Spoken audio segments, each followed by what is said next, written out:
Good evening and welcome to the Calm Cosmos. This is the quiet corner of the internet where science and rest meet, where gentle stories about our world and beyond are told slowly enough to ease you into sleep. Tonight's journey takes us beneath our feet to a world that seems still, but is never truly at rest.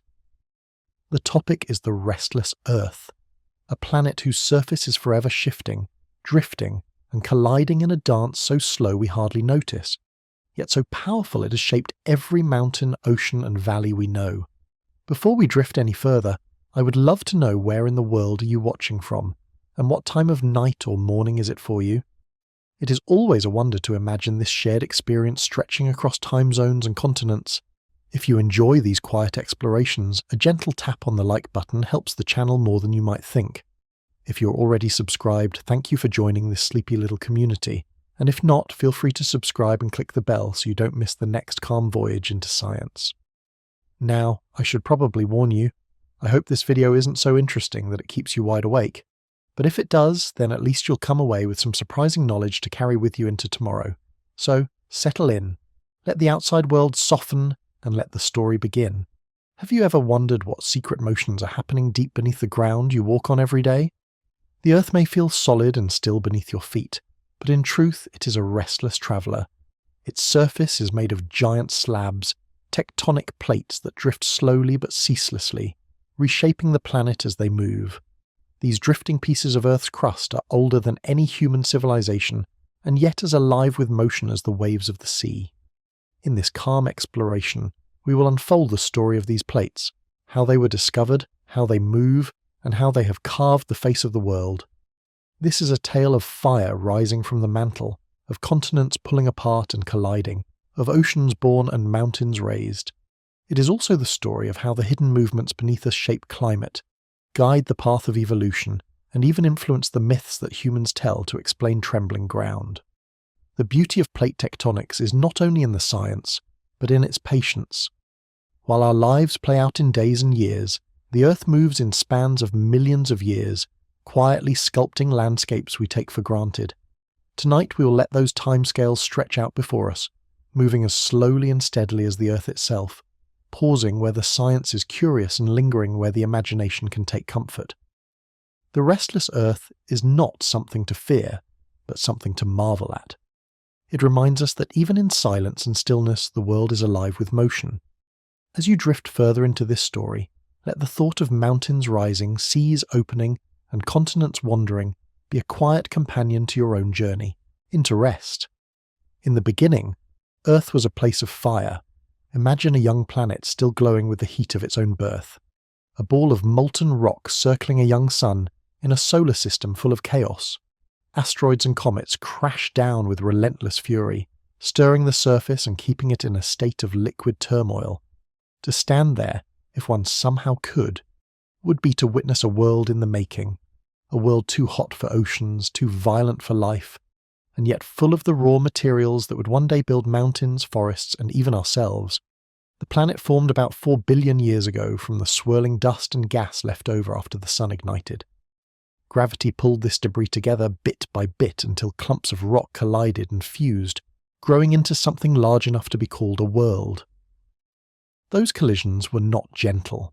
Each impact released colossal amounts of heat, enough to keep the entire planet glowing red, like a furnace without end. Heavier materials like iron and nickel sank inward toward the core, while lighter rocks floated upward, eventually becoming what we now call the crust. Slowly, as the bombardment lessened, Earth began to cool. The surface hardened in patches, though molten rivers of lava still cut across it. This early crust was fragile, constantly broken apart and remade.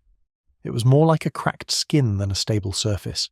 Beneath it the mantle churned with heat, and above it the thin beginnings of an atmosphere took shape, not one you would ever want to breathe. Instead of oxygen, it was thick with carbon dioxide, methane, and ammonia, the byproducts of volcanic eruptions that sent plumes of gas spilling into the sky. Lightning crackled through this toxic haze, striking down into pools of lava and boiling seas, and yes, seas. For all the fire, there was water.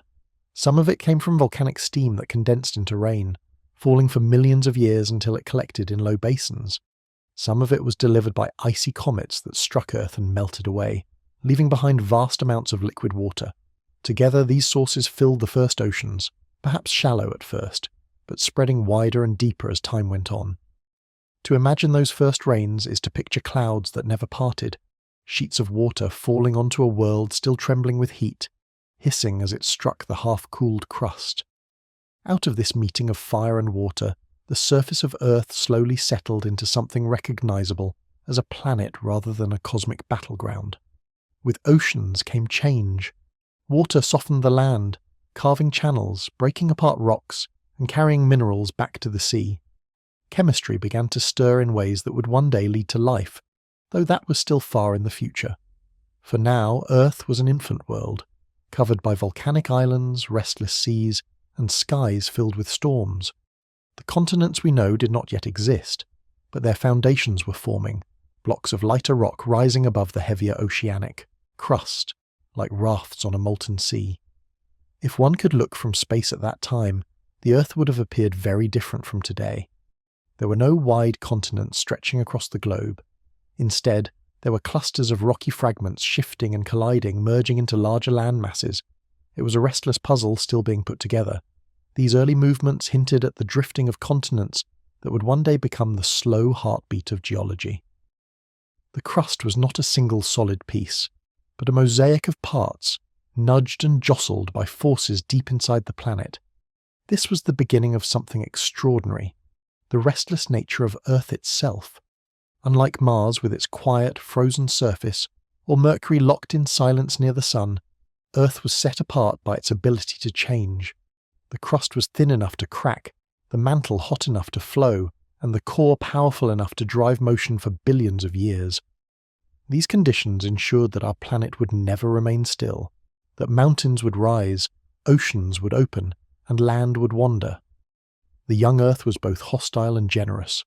Hostile because of the endless volcanic eruptions, the poisonous air, and the meteor strikes that scarred its surface. Generous because within this chaos it forged the elements of a stable crust, the waters of oceans and the air that would slowly shift towards supporting life. It was a world-finding balance. Though balance in geology is never still, it is a balance of moving parts, of stone and water trading places, of heat and pressure locked in a dance. Even the moon played its part. Born from a colossal collision with a Mars-sized body, the moon's gravity helped steady Earth's tilt, calming what might have been a wildly unpredictable spin. Tides began to move in the young oceans, pulling water back and forth, shaping shorelines and stirring chemical reactions. In this way, even the heavens contributed to the restless story of Earth. When we look at the ground beneath us now, it can feel immovable, ancient, and eternal.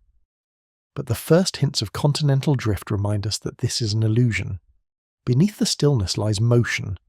The continents may move only a few centimeters each year, slower than your fingernails grow, but over millions of years, that is enough to reshape everything. The mountains, valleys, and seas we see today are the end result of that first fiery beginning, when Earth decided it would never be truly still. The story of fire and stone is the story of a planet that cooled just enough to harden, but never enough to fall silent. A place where oceans gathered, where the crust cracked and shifted, and where the seeds of continental drift were first planted. It is a reminder that even in the slowest processes, in the quietest shifts, there is power beyond measure. The young Earth may be long gone, but the restlessness it began still hums beneath our feet, guiding the shape of the world we live on. At the dawn of the 20th century, the world seemed neatly mapped and understood. Continents were drawn, oceans named, mountains catalogued. The Earth people thought was solid and still, its great land masses fixed in place for all of history. Yet, one man looked at those maps and saw something others overlooked. Alfred Wegener, a German meteorologist with a curious mind, noticed that the continents seemed to fit together like pieces of an ancient puzzle. South America's eastern coastline curved neatly into the bulge of Western Africa. It looked less like coincidence and more like evidence of something deeper. Wegener began to wonder, what if the continents had once been joined together? What if they had drifted apart, carried across the surface of the Earth by some unknown force? This idea, bold and strange for its time, would become known as the theory of continental drift. It was not the first time someone had suggested the continents might have moved, but Veer was the one who gathered the evidence and gave the idea structure. He collected fossils that told a curious story. Identical species of plants and animals long extinct were found on continents now separated by vast oceans. How could a tiny reptile from the Permian period called Mesosaurus appear in both South America and Southern Africa unless those continents had once been connected? He looked at ancient rocks and mountain ranges which seemed to line up perfectly when the continents were reassembled. He even studied ancient climates, pointing out that evidence of glacial deposits in India, Africa and South America made sense only if those lands had once been close to the South Pole. The picture was convincing to him. Veer proposed that all the continents had once been united in a single supercontinent he called Pangaea, all Earth. Over millions of years, he said, this massive landmass had split apart with pieces drifting slowly to their present positions. It was a daring thought. The problem was Wegener could not explain how such a monumental drift was possible. What force could shove entire continents around?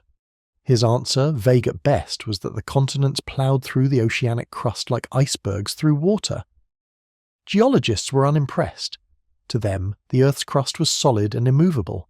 The idea of continents wandering across the globe sounded absurd, more fantasy than science. Wegener's theory was ridiculed, dismissed as the dream of a man who studied weather, not rocks. At conferences, he was treated with skepticism, sometimes with open laughter. One American geologist declared that Wegener's theory was utter damn rot. Another quipped that if the continents really did drift, the force pushing them would be the wrath of Almighty God. It did not help that Wegener's timing was poor. In the early 20th century, geology was built upon the assumption of a static Earth.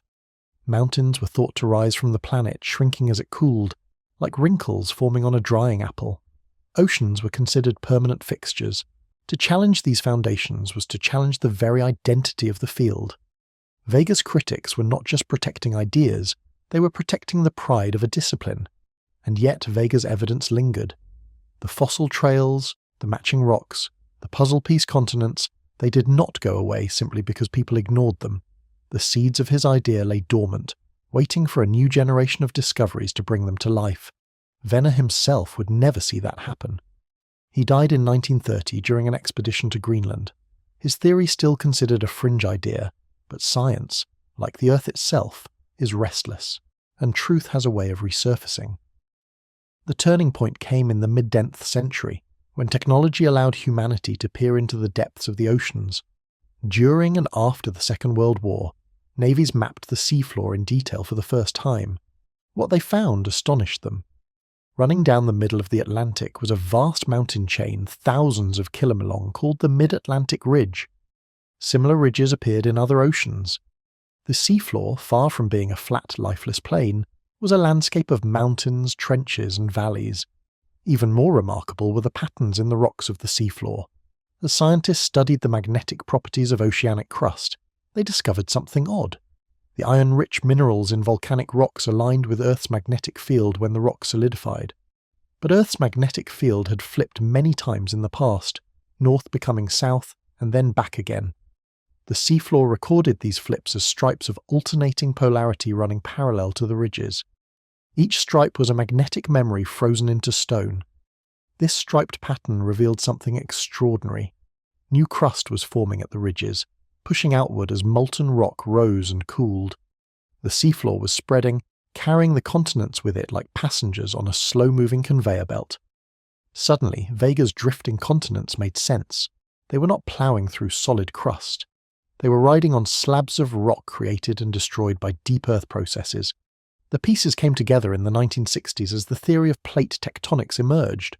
Wegener's once ridiculed idea was reborn now with the physics and mechanics to back it up. The continents did drift, but they were part of larger plates moving on the restless mantle beneath them. Mountains, earthquakes, volcanoes, and ocean basins could all be explained through this framework. What once seemed laughable became the cornerstone of modern geology. Looking back, it is easy to wonder how so many scientists missed what now feels obvious.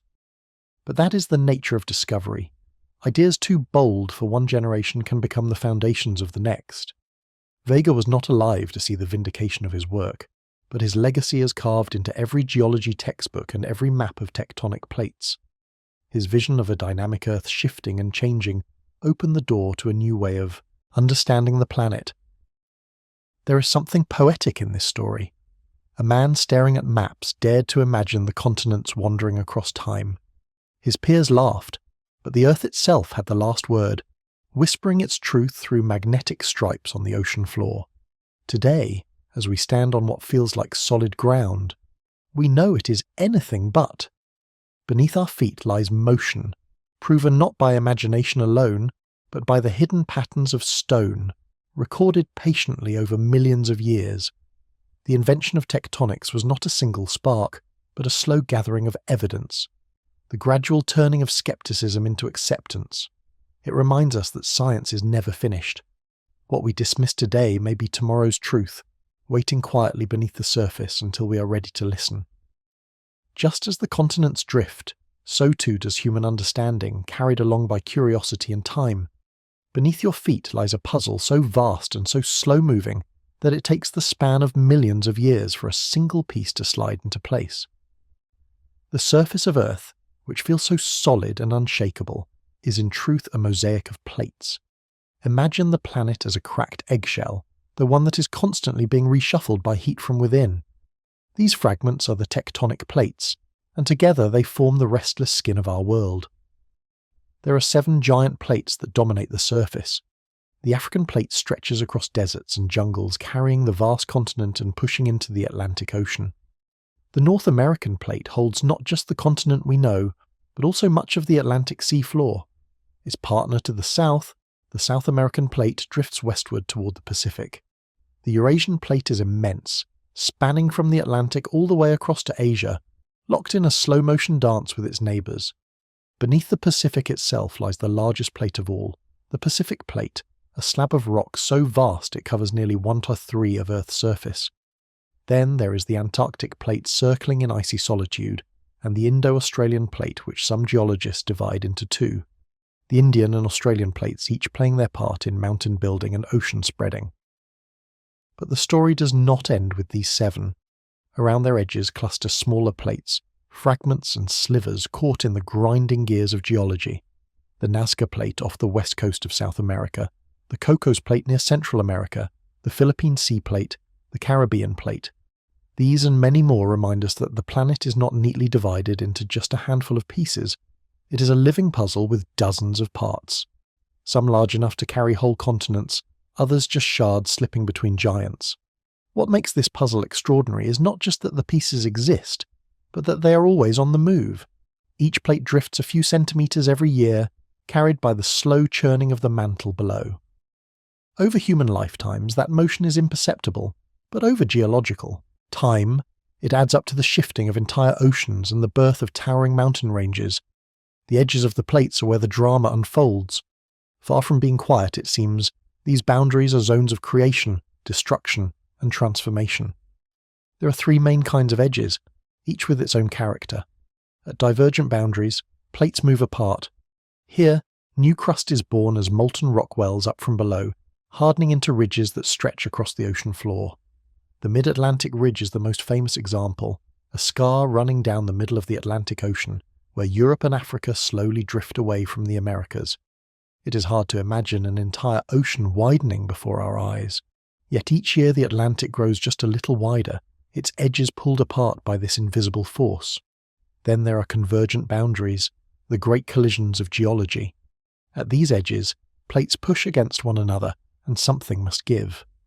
Often the denser oceanic plate sinks beneath its lighter continental partner, plunging into the mantle in a process called subduction.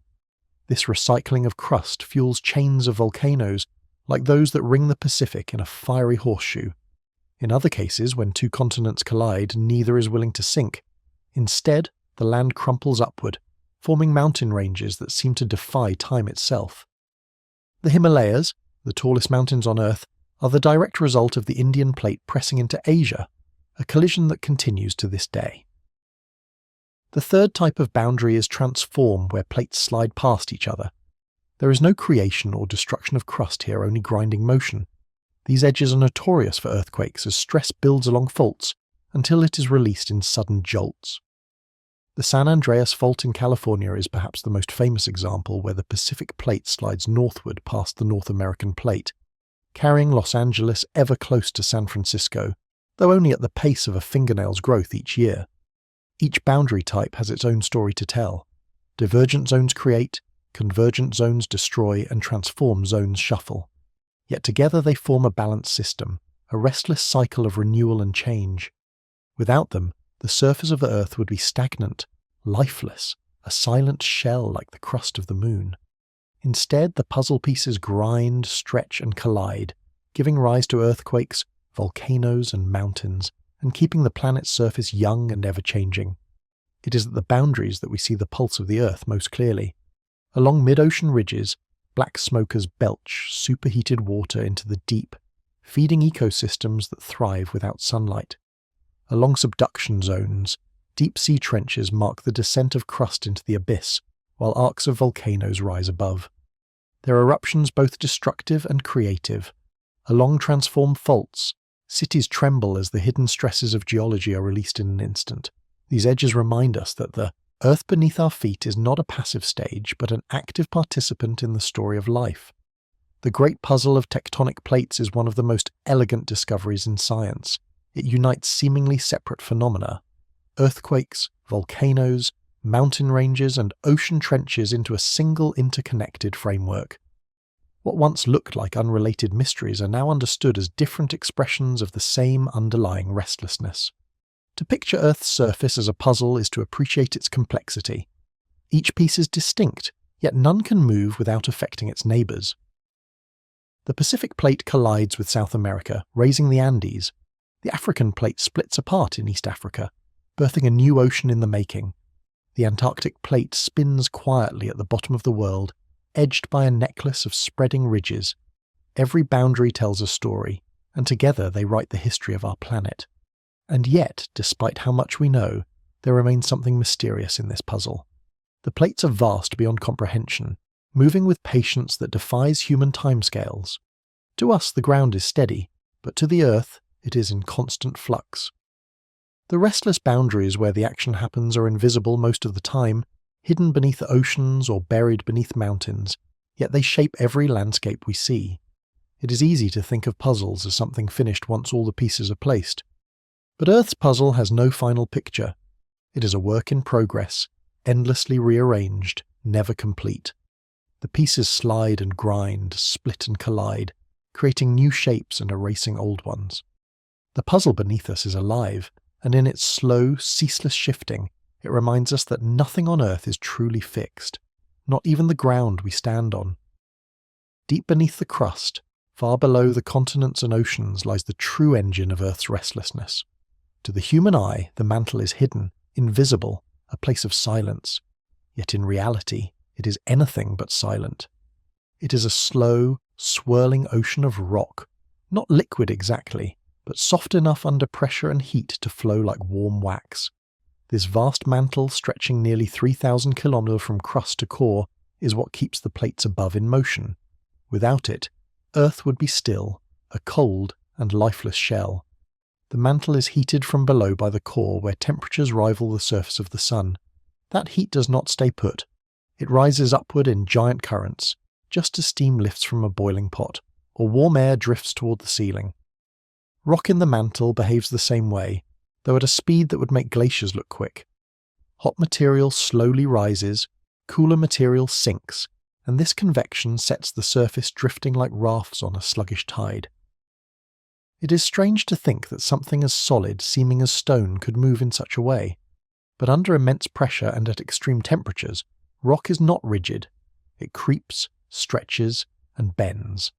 Over millions of years, it behaves more like a thick, liquid than a brittle solid. Imagine honey left in a jar on a warm day, barely flowing, yet never truly still. This is the mantle, patient, powerful, and endlessly stirring. From these currents arise plumes, narrow upwellings of superheated material that punch their way through the mantle and into the crust above. When one of these plumes reaches the surface, it creates hot spots, fixed points of volcanic activity that burn through moving plates.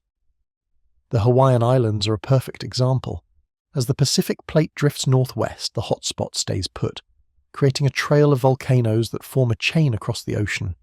Each island is a marker of where the plate once sat above the plume, like footprints in stone across geological time.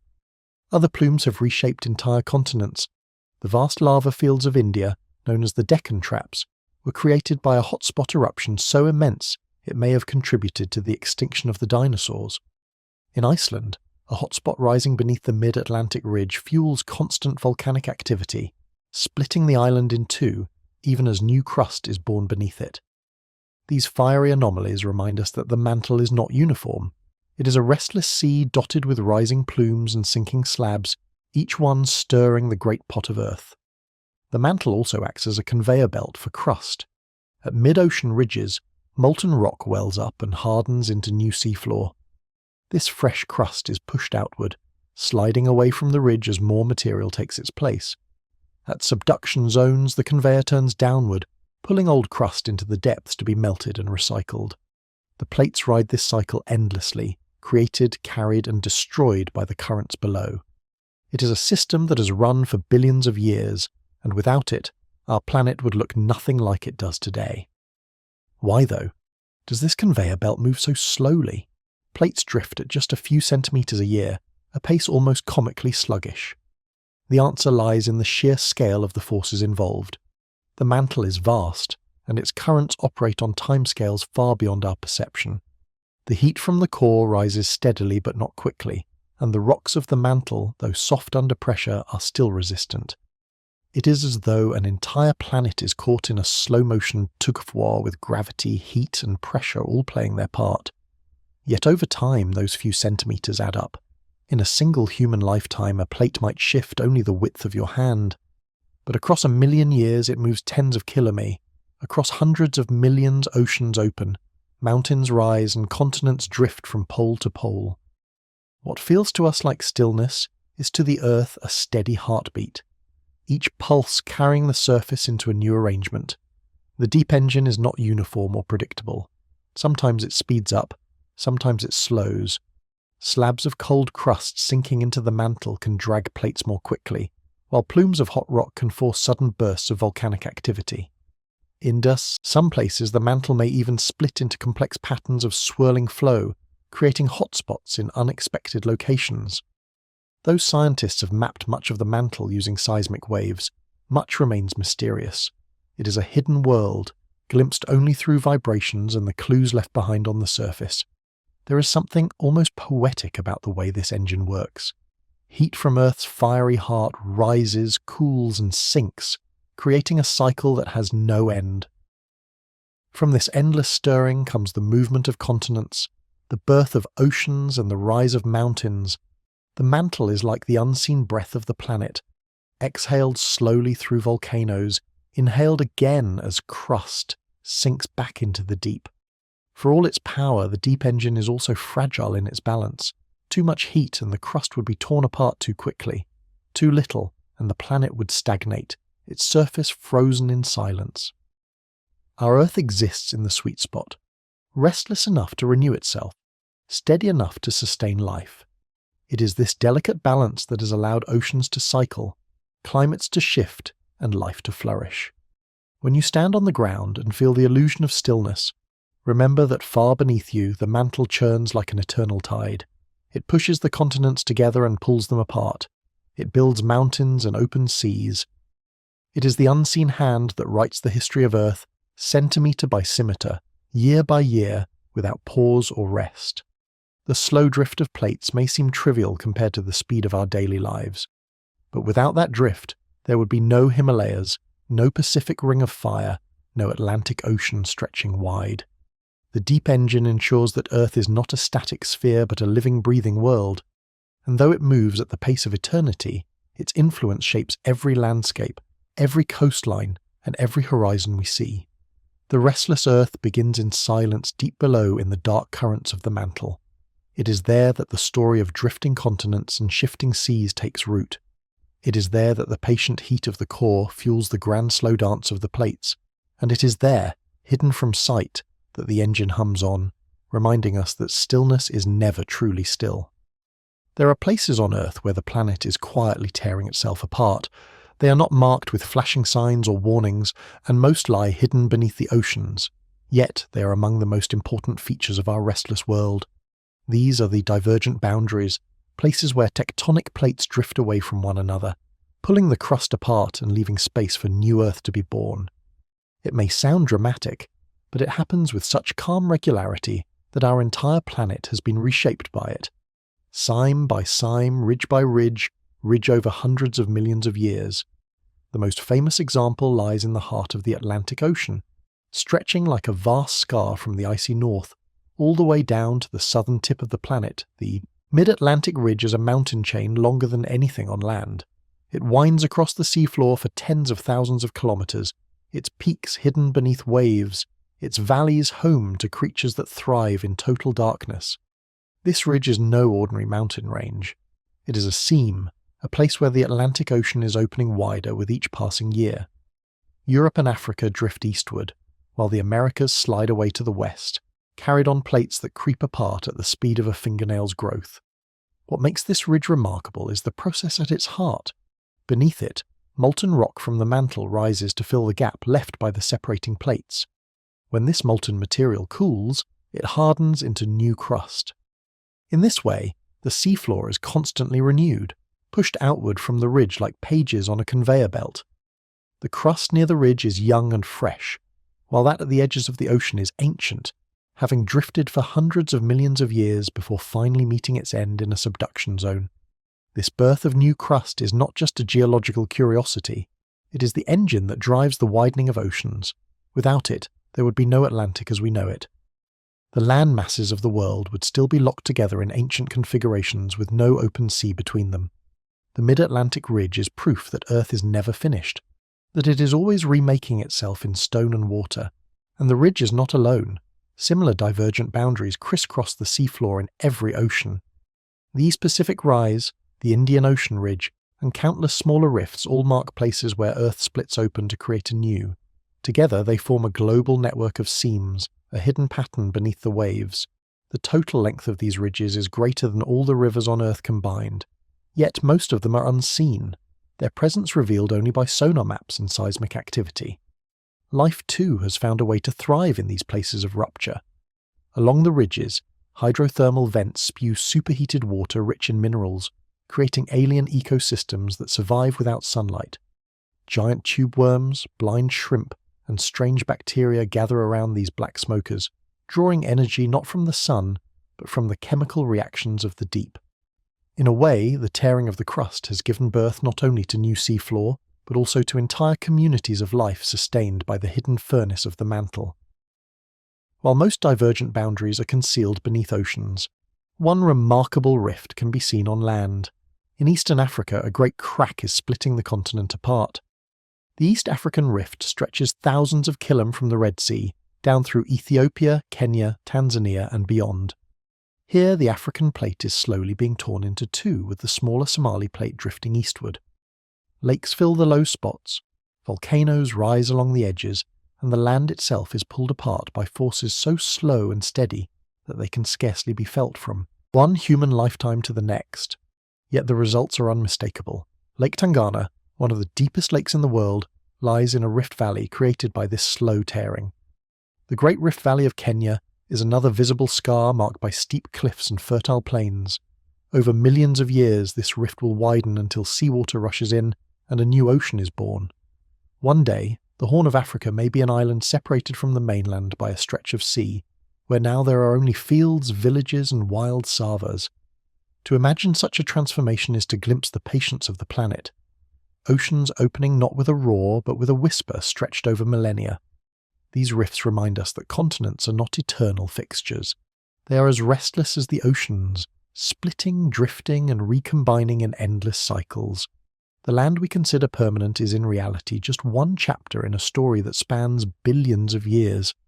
Today's valleys and ridges are tomorrow's seas and mountains. The Earth writes its history not in ink, but in the slow rearrangement of stone. There is a strange comfort in this process. Though rifts can create earthquakes and volcanoes, Their larger story is one of renewal. Divergent boundaries ensure that the planet is never stagnant, that crust is recycled, and that the surface remains dynamic. They are the quiet architects of oceans, the unseen hand that reshapes the map of the world. If you stand on the edge of the East African Rift, you can see the ground opening beneath your feet, though only if you know where to look. The cracks may be small, the shifts imperceptible, yet they tell of a continent in motion. If you could return in 10 million years, you would not find the same landscape. Instead, there would be waves crashing on a new shore, islands scattered across the horizon, and a continent forever changed. The idea that Earth is splitting itself apart may seem unsettling, but it is also profoundly beautiful. The crust is not breaking in anger, but in creation, making room for what comes next. Divergent boundaries remind us that endings and beginnings are often the same thing, that the rupture of today is the birth of tomorrow, and though we may never witness the full transformation with our own eyes, we walk every day on a planet that is quietly, patiently making itself anew. If divergent boundaries are Earth's way of creating new crust, then subduction zones are its way of tidying up. Our planet is a master recycler, never allowing its surface to simply accumulate forever. Instead, the crust is drawn back into the depths, melted, reshaped, and eventually reborn. This process is called subduction, and it is one of the most dramatic, dangerous, and creative forces at work beneath our feet. Subduction begins when two plates meet head-on. Unlike the slow parting of a rift, this is a collision. One plate must yield, and in most cases it is the denser oceanic crust that dives beneath the lighter continental crust. The descent is not graceful. It is a plunge into the mantle, forming a long scar in the ocean floor known as a trench. These trenches are some of the deepest places on Earth, hidden chasms that make the tallest mountains look small by comparison. The Mariana Trench in the Western Pacific sinks nearly 11 kilometers below the surface, so deep that Mount Everest would vanish beneath its waves with room to spare. As the oceanic plate slides downward, it does not disappear quietly. The friction between the sinking slab and the overlying plate generates enormous stress, which is released as earthquakes. Some of the world's most powerful quakes have originated in subduction zones. The devastating event in Japan in 2011, which triggered a massive tsunami, began with a subducting plate jerking beneath the Eurasian plate. In Chile, Alaska, and Indonesia, similar collisions have unleashed seismic energy felt across oceans. But subduction is not only about destruction. As the oceanic crust descends, it carries with it water and sediments from the seafloor. When these materials reach the mantle, they lower the melting point of the rock, creating pockets of magma. This molten rock rises through the crust, erupting at the surface as volcanoes. The result is a volcanic arc, a chain of fiery mountains that parallels the trench below. The Andes in South America, the Cascades in North America, and the volcanoes of Japan and Indonesia are all born of this process. Together, trenches and volcanic arcs are the signature of subduction. One marks the place where crust sinks, the other where it resurfaces in fire. In between, earthquakes ripple as the plates grind and strain. It is a cycle of removal and renewal, destruction and creation, a geological breathing that has shaped coastlines and mountain ranges for hundreds of millions of years. From a distance, this recycling might seem ruthless. Oceanic plates are born at mid-ocean ridges, live their lives drifting across the seafloor, and eventually meet their fate in a trench. They are pulled downward, transformed by heat and pressure, and melted into the mantle. But it is this very process that prevents Earth from becoming a static, lifeless sphere. By recycling old crust, subduction allows the surface to stay dynamic. Without it, oceans would simply grow larger and larger, continents would pile up without end, and the surface would lose the balance that makes it so alive. The story of subduction can also be traced in the rocks. Ancient volcanic arcs leave behind granite mountain ranges once the volcanoes themselves have eroded away. Traces of long vanished oceanic plates can be found as thin slices of basalt embedded in mountains. These relics are geological fossils, evidence of oceans that closed and disappeared long before humans appeared. The Himalayas, though born of continental collision rather than classic subduction, contain remnants of an ancient ocean floor now lifted high into the sky. The Alps too are stitched with fragments of ocean crust carried upward as plates collided and recycled. Even the chemistry of our atmosphere owes something to subduction. Volcanoes fueled by descending plates release gases into the air, including carbon dioxide and water vapor. Over time, this exchange between mantle and sky has played a role in regulating climate, influencing ice ages and warm periods. In this way, subduction is not just a local event, but a planetary one, linking the deep Earth to the surface and even to the air we breathe. Yet despite all we know, subduction still holds mysteries. Scientists debate exactly how it begins. Does a plate simply get too heavy and sink of its own accord? Or must an outside force shove it into the mantle first? And why do some regions host long-lived subduction zones while others remain quiet for eons? These questions remind us that the Earth, for all our study, keeps its secrets close. There is also something humbling about the time scales involved. A plate may take hundreds of millions of years to complete its journey from ridge to trench. The ocean floor beneath your feet today may one day vanish entirely, swallowed by the mantle and reborn somewhere else. In the grand scheme of geology, nothing is permanent. Land and sea trade places, mountains rise and crumble, and crust recycles endlessly in a cycle older than life itself. To stand near a subduction zone, if one could, would be to feel the tension of opposites. Beneath the ocean, a slab of crust slides silently downward, while above it, a line of volcanoes marks its fiery transformation. The ground shudders with earthquakes, the coastline warps and shifts, and new mountains slowly rise. It is a place where the hidden forces of the planet are laid bare, not in sight, but in sound and movement, in the rumble of the Earth's voice. Subduction is Earth's way of keeping balance, of ensuring that creation and destruction remain in harmony. For every kilometre of new crust born at a mid-ocean ridge, another is consumed in a trench. The planet does not grow larger, nor does it shrink. It simply recycles endlessly. The skin of Earth is renewed in fire and folded back into the depths, as though the planet itself were breathing in and out slowly, patiently across the ages. When we look at a map and see the arcs of volcanoes tracing the Pacific Rim, or the deep trenches cutting along the ocean floor, we are seeing only the surface of this process. Beneath lies a world of motion and heat, a cycle that has been at work since the earliest days of the planet. It is a reminder that nothing, not even the ground itself, is permanent. The continents we walk upon are temporary travellers carried on plates that will one day vanish, replaced by new land in new arrangements. The restless Earth is not careless in its recycling. It is purposeful. Old crust is taken in, broken down and given back in new form. Mountains rise from ashes, islands emerge from the sea, and the surface is forever remade. Subduction is not an ending, but a transformation, a reminder that even the deepest destruction is also a beginning. The Earth recycles itself endlessly, and in that cycle lies both its mystery and its enduring beauty. When two continents collide, the result is not gentle.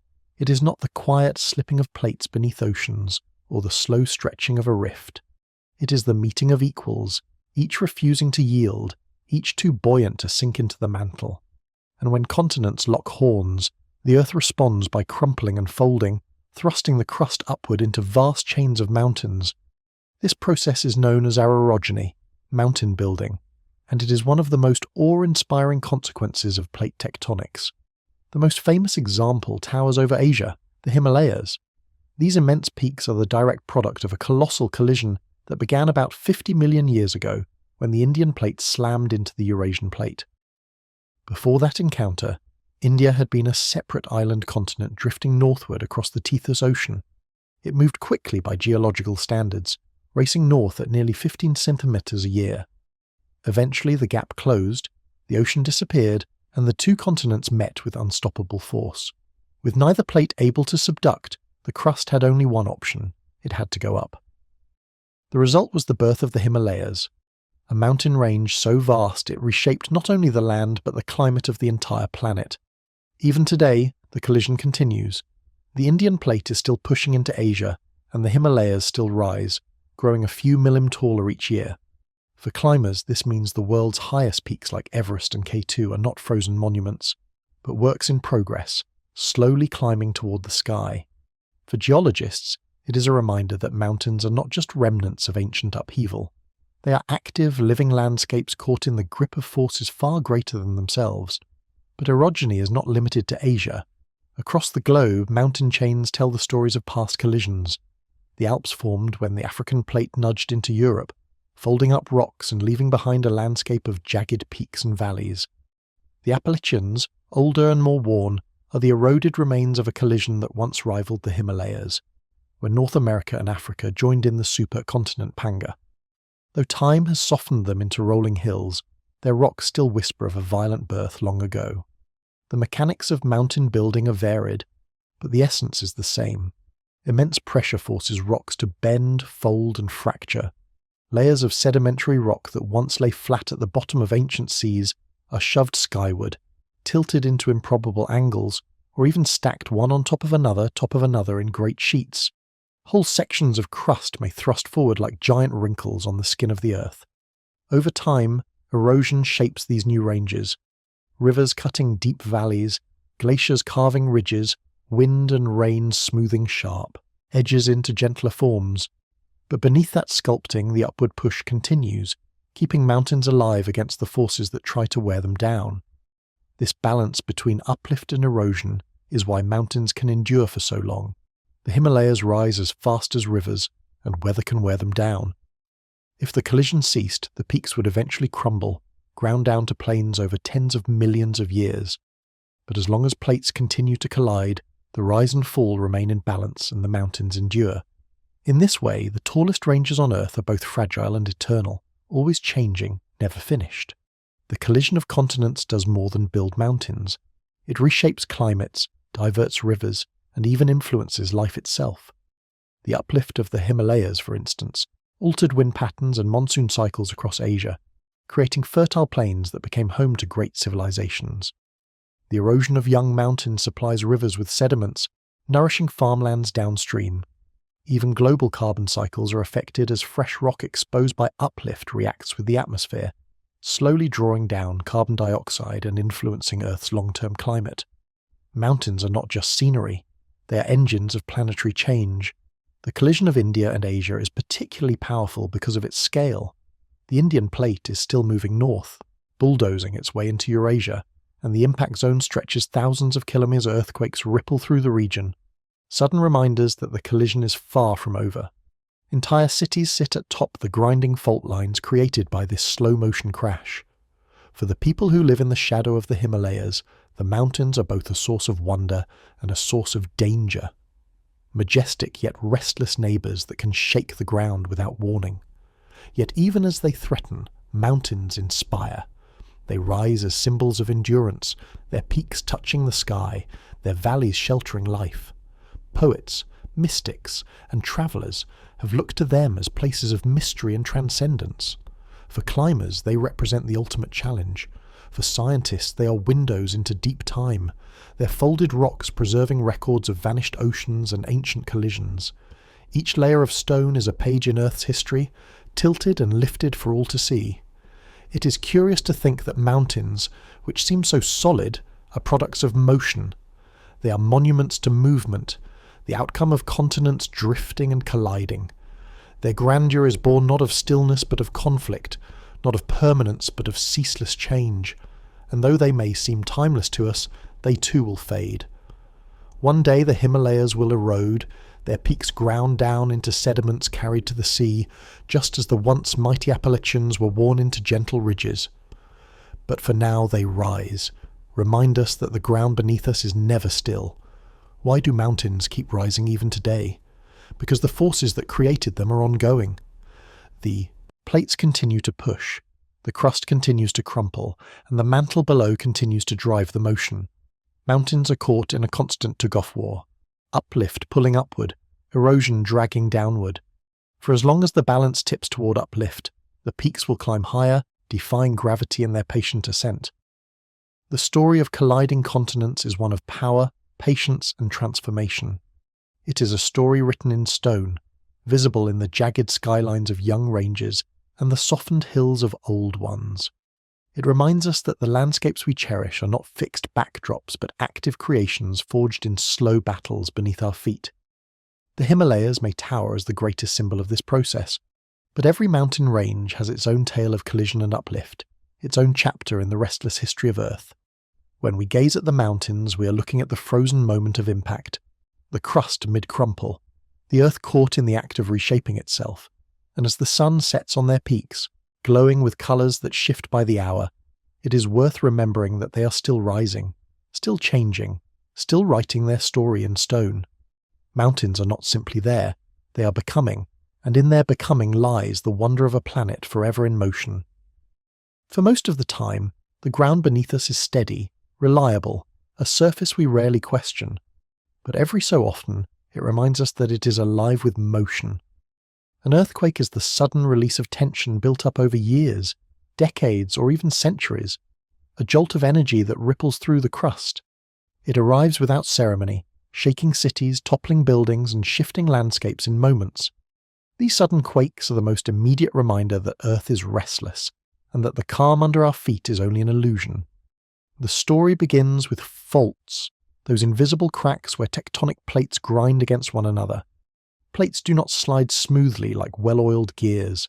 Their edges are rough, jagged, and stubborn. As they try to move, friction holds them in place, locking the rocks together, but the mantle continues to push, forcing the plates onward.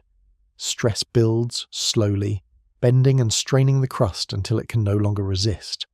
Then, in a fraction of a second, the rocks slip, and all that pent-up energy is released.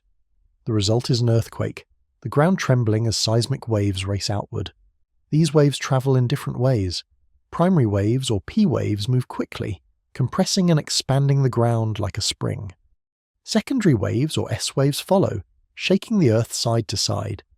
Finally, surface waves roll along the top of the crust, causing the most visible destruction. To someone standing above, it can feel as though the ground itself has turned to liquid, rippling beneath their feet. In truth, it is solid rock transmitting energy at astonishing speeds. Throughout history, earthquakes have left their mark on human lives. The city of Lisbon was struck in 1755 by one of the most powerful quakes in European history, followed by a devastating tsunami and fires. It shook not just the land, but the cultural and philosophical foundations of Europe, inspiring debates about science, religion, and the nature of disaster. In 1906, San Francisco was torn apart when the San Andreas Fault lurched forward, toppling buildings and igniting fires that consumed much of the city. In 2011, Japan faced a magnitude 9 earthquake that unleashed a towering tsunami and triggered the Fukushima nuclear crisis. A reminder of how even the most technologically advanced societies remain vulnerable. These events may feel like rare accidents, but earthquakes occur constantly. Thousands happen every day around the world, most too small to feel. Sensitive instruments called seismographs record them, tracing the pulse of Earth's crust with delicate precision. Only the largest quakes capture human attention, but together they reveal a planet that is always moving, always straining against itself. Humans living on this restless surface have long tried to predict and prepare for these jolts. Ancient cultures explained earthquakes through myth, giants shifting in their sleep, gods shaking the land in anger, or animals beneath the earth tossing and turning. Today, scientists know the mechanics, yet prediction remains elusive. Faults do not keep tidy schedules. Stress can build for decades and release suddenly, or it can creep in small slips that avoid major quakes altogether. Seismologists can identify regions at risk, but they cannot yet say when or where the next big one will strike. Preparation then becomes the key. Modern cities in earthquake-prone zones design buildings to flex and sway rather than snap. Bridges and skyscrapers are fitted with shock absorbers and deep foundations. Early warning systems now exist in some countries using networks of sensors to detect the first faster P waves and send alerts before the more destructive waves arrive. In Japan, this can give people a few precious seconds to seek shelter or halt trains. It is not much, but even a brief warning can save lives. Still, the unpredictability of earthquakes keeps them among the most feared natural hazards. Volcanoes rumble and give warning, hurricanes can be tracked as they form, but earthquakes strike with little notice. This suddenness is part of what makes them so powerful, not only in physical destruction, but in the human imagination. They remind us that we are not the masters of the ground we build upon, but passengers riding a shifting crust. Yet there is more to earthquakes than destruction. They also play a role in shaping landscapes. Faults uplift mountains, create valleys, and even alter rivers. Some lakes exist only because earthquakes warp the land into new basins. Over long time scales, the jolts that terrify us contribute to the planet's beauty. They are part of the cycle of renewal, the violent punctuation marks in Earth's ongoing story. One curious effect of earthquakes is their ability to travel across vast distances. Seismic waves from a major quake can circle the globe multiple times, recorded by instruments on the far side of the world. It is as though the entire planet vibrates in sympathy, ringing like a struck bell. For geologists, these vibrations are invaluable. By studying how seismic waves move through the Earth, scientists can peer into the planet's interior, mapping the mantle and even the core. In this way, earthquakes act as natural probes, revealing the hidden structure of the world beneath us. In quieter moments, one might even find something humbling in earthquakes. They are proof that the Earth is alive, dynamic, unwilling to be tamed. We build cities, carve roads, and raise monuments. Yet a sudden shift deep below can remind us how fragile our works are. This is not cause for despair, but for perspective. The planet has been quaking for billions of years, and will continue long after us. To live here is to share space with a restless companion, to build with respect for the motion beneath. The sudden jolt of an earthquake is both terrifying and fascinating. It can topple towers and erase coastlines, yet it also teaches, shaping our understanding of geology and forcing us to adapt. It is the price and privilege of living on a planet that is still active, still evolving, still restless at its core. The ground may seem solid, but it is only temporarily so. Somewhere stress is building, waiting for the moment it will be released in a tremor that rattles our world once more. There are places on Earth where the planet quite literally breathes fire. Volcanoes are the visible outlets of Earth's deep engine, vents through which molten rock, gas, and ash escape to the surface. They are both feared and revered, symbols of destruction and renewal. To watch one erupt is to witness the Earth in its most dramatic performance. A reminder that beneath our feet lies a world of heat and pressure, always seeking release. The greatest stage for this fiery drama is the Pacific Ring of Fire, stretching around the edges of the Pacific Ocean like a necklace of flame. It is home to more than 3/4 of the world's active volcanoes, from the Andes in South America to the Cascades in North America, across to Japan, the Philippines, and down into New Zealand. This ring is where tectonic plates converge and subduction zones run deep. Here, oceanic crust plunges into the mantle, melts, and fuels chains of volcanoes that line coastlines and island arcs. The Ring of Fire is restless, alive with eruptions, earthquakes, and the constant reminder that the Pacific Plate is the largest, but also one of the most beleaguered players in Earth's tectonic puzzle. Not all volcanoes, however, are the same. Some rise as gentle giants, spreading their lava in broad flows that build wide, low profiles. These are shield volcanoes named for their resemblance to a warrior's shield lying on the ground. Their eruptions tend to be relatively calm, releasing rivers of basaltic lava that can travel great distances before cooling. The Hawaiian Islands are the classic example, with Mauna Loa and Kilauea quietly reshaping the landscape over and over. To stand on their slopes is to feel the patient power of a volcano that builds land not with explosions, but with steady outpourings of molten rock. Other volcanoes, however, are far less gentle. Stratovolcanoes, also known as composite volcanoes, rise as steep towering cones built from alternating layers of lava, ash, and debris. Their eruptions can be catastrophic, driven by thick magma that traps gas until pressure reaches unbearable levels. When they blow, the results can be devastating. Mount Vesuvius buried Pompeii in a storm of ash in 79 CE, freezing an entire city in time. Krakatoa erupted in 1883 with such force that it shattered the island and sent tsunamis racing across the Indian Ocean. Its sound heard thousands of kilometres away. More recently, Mount St. Helens in 1980 tore off the side of its own summit in a lateral blast that flattened forests and darkened skies. Stratovolcanoes are dangerous precisely because they can appear quiet for centuries, only to awaken with fury that alters landscapes overnight. Despite their dangers, volcanoes are not only destroyers, they are creators of land. Much of the world's surface owes its existence to volcanic activity. Islands like Hawaii, Iceland, and the Galapagos were born from eruptions that built them up from the seafloor. The very crust beneath our oceans is made of lava that once welled up at ridges.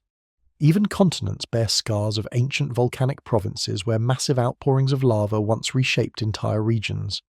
Over time, weather and erosion transform volcanic rock into fertile soils, rich in minerals that sustain life. Some of the world's most productive farmlands lie on volcanic slopes, where crops thrive in soils born of fire. Volcanoes also play a surprising role in shaping climate. When they erupt, they release not just lava and ash, but gases, particularly carbon dioxide and sulfur dioxide. Over long time scales, this steady outgassing has helped regulate Earth's atmosphere, balancing carbon between the mantle, oceans, and sky. In short bursts, however, volcanic eruptions can cause dramatic shifts. The eruption of Mount Tambor in 1815 released so much ash and gas into the atmosphere that it dimmed sunlight worldwide, leading to what became known as the year without a summer. Crops failed, temperatures dropped, and people as far away as Europe and North America felt the chill of a volcano on the other side of the world.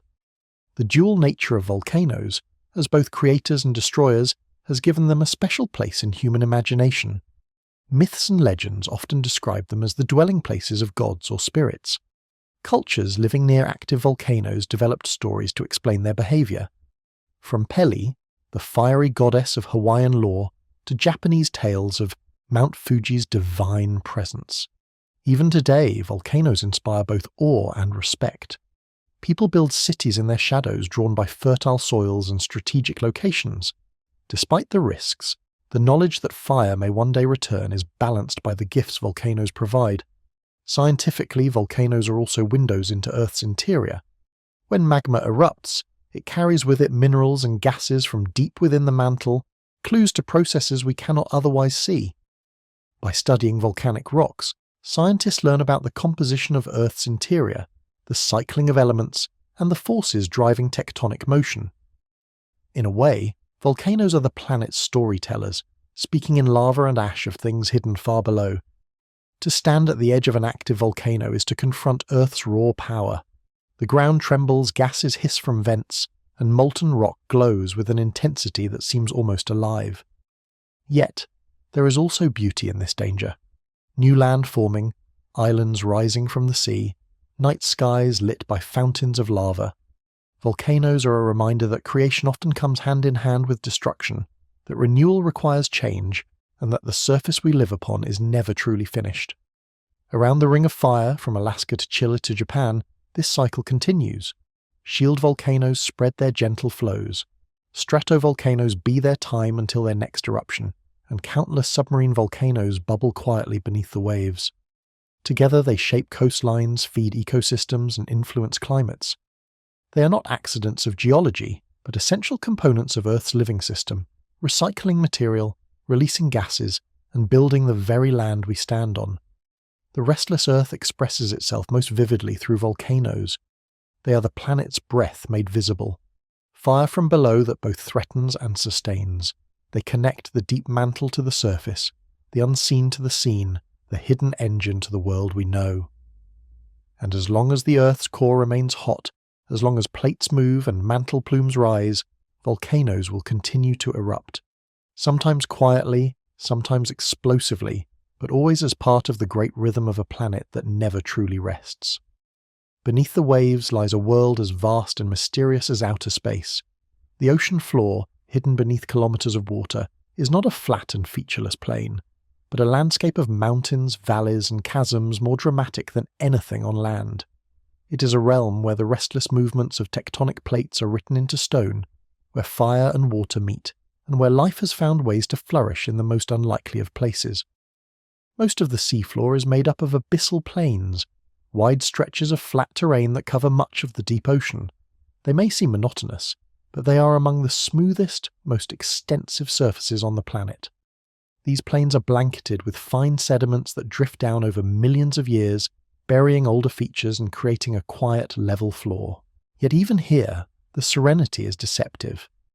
Beneath the layers of sediment lies oceanic crust that is constantly moving, born at ridges, and destined one day to be consumed in trenches. The abyssal plains are the calm surface of an active conveyor belt, a reminder that even the stillest landscapes are caught in motion. In other parts of the ocean, the seafloor plunges into extraordinary depths. Subduction zones carve trenches that are the deepest scars on Earth.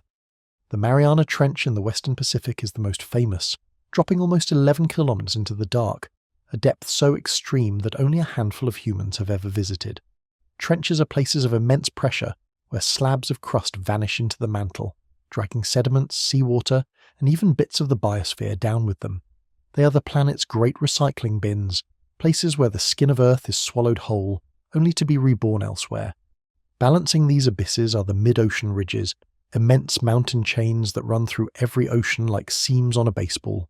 Together they form the longest mountain system on Earth, stretching more than 60,000 kilometers. At these ridges, tectonic plates pull apart and molten rock rises to create new crust. Though hidden beneath the sea, they are landscapes of fire with lava erupting in darkness and fresh crust spreading outward to build the ocean floor. If the oceans were drained, these ridges would be the most striking features on the planet, greater in scale than even the Himalayas. One of the most extraordinary discoveries of the last century came from studying these ridges. In the late 1970s, scientists exploring the Galapagos Rift stumbled upon hydrothermal vents, towering chimneys belching superheated water rich with minerals.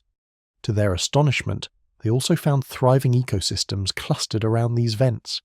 Creatures that lived without sunlight, sustained by bacteria that drew energy not from photosynthesis, but from chemical reactions with the vent fluids. Here were giant tube worms, clams, and crabs living in the darkness, proving that life could flourish in conditions once thought impossible. These vent communities changed our understanding of biology. They showed that sunlight is not the only source of energy for life, that chemistry itself can provide the spark for ecosystems. Some scientists even speculate that early life on Earth may have originated in environments like these, nurtured by mineral-rich waters and protected from the chaos of the young planet's surface. Today, hydrothermal vents remain places of wonder. Their surreal creatures are a reminder that life is resourceful, able to adapt to the most extreme conditions. The seafloor also preserves a record of Earth's restless history. As new crust forms at ridges and spreads outward, it carries with it magnetic fingerprints. When lava cools, the iron within it aligns with Earth's magnetic field. Over time, the planet's magnetic poles have flipped many times, and each reversal is frozen into the rocks as stripes of opposite polarity.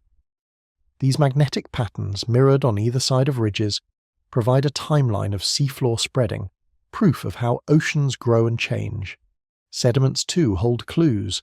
Layers of microscopic shells rain down from the surface, accumulating year by year, recording shifts in climate and ocean chemistry. By studying these deposits, scientists can reconstruct ancient climates, tracing ice ages, warm periods, and mass extinctions. In a way, the ocean floor is Earth's archive, a library of stone and sediment that preserves the memory of deep time. And yet, despite all these discoveries, the ocean floor remains largely unexplored. More people have walked on the surface of the Moon than have visited the deepest trenches of Earth. Sonar has mapped large-scale features, but vast areas remain only roughly charted. The deep ocean is still a frontier, a realm of mystery where new species and unexpected geological phenomena are waiting to be found. Every expedition into the depths reveals something surprising. A new vent field, a strange creature, a landscape no one imagined. There is something humbling about knowing that such an immense part of our own planet remains hidden. The ocean floor is not just scenery. It is the stage on which the drama of plate tectonics plays out most vividly. It is where new crust is born, where old crust is destroyed, and where the restless cycle of Earth's surface is most clearly written. To explore it is to peer into the very machinery of the planet, to watch the gears of geology turning in darkness. When you think of the seafloor, imagine not emptiness but a living, shifting world. Picture the abyssal plains, vast and quiet, lying above crust that is drifting toward its fate. Picture the trenches deep and corroding, swallowing the skin of the Earth. Picture the ridges, fiery seams where new land is born, and the vents, glowing oases of life in a black ocean. And picture too the hidden record of time, written in stone and sediment, waiting patiently for us to read it. The hidden ocean floors are proof that the Earth is not a finished world but a work in progress. There, where geology continues to write the planet's story, where creation and destruction unfold unseen, and where life finds ways to thrive in the most unlikely places. Beneath the waves lies a planet within a planet, a reminder that the ground we know is only part of the story, and that the greatest landscapes may be those we have yet to fully see. The continents may look like they have always belonged where they are now, but their arrangement is only a snapshot in a much longer story. Over billions of years, the land masses of Earth have wandered across the globe, colliding and breaking apart in a grand cycle known as the supercontinent cycle. Continents are not fixed pieces on a board, but restless travellers pulled together by tectonic forces only to be scattered again.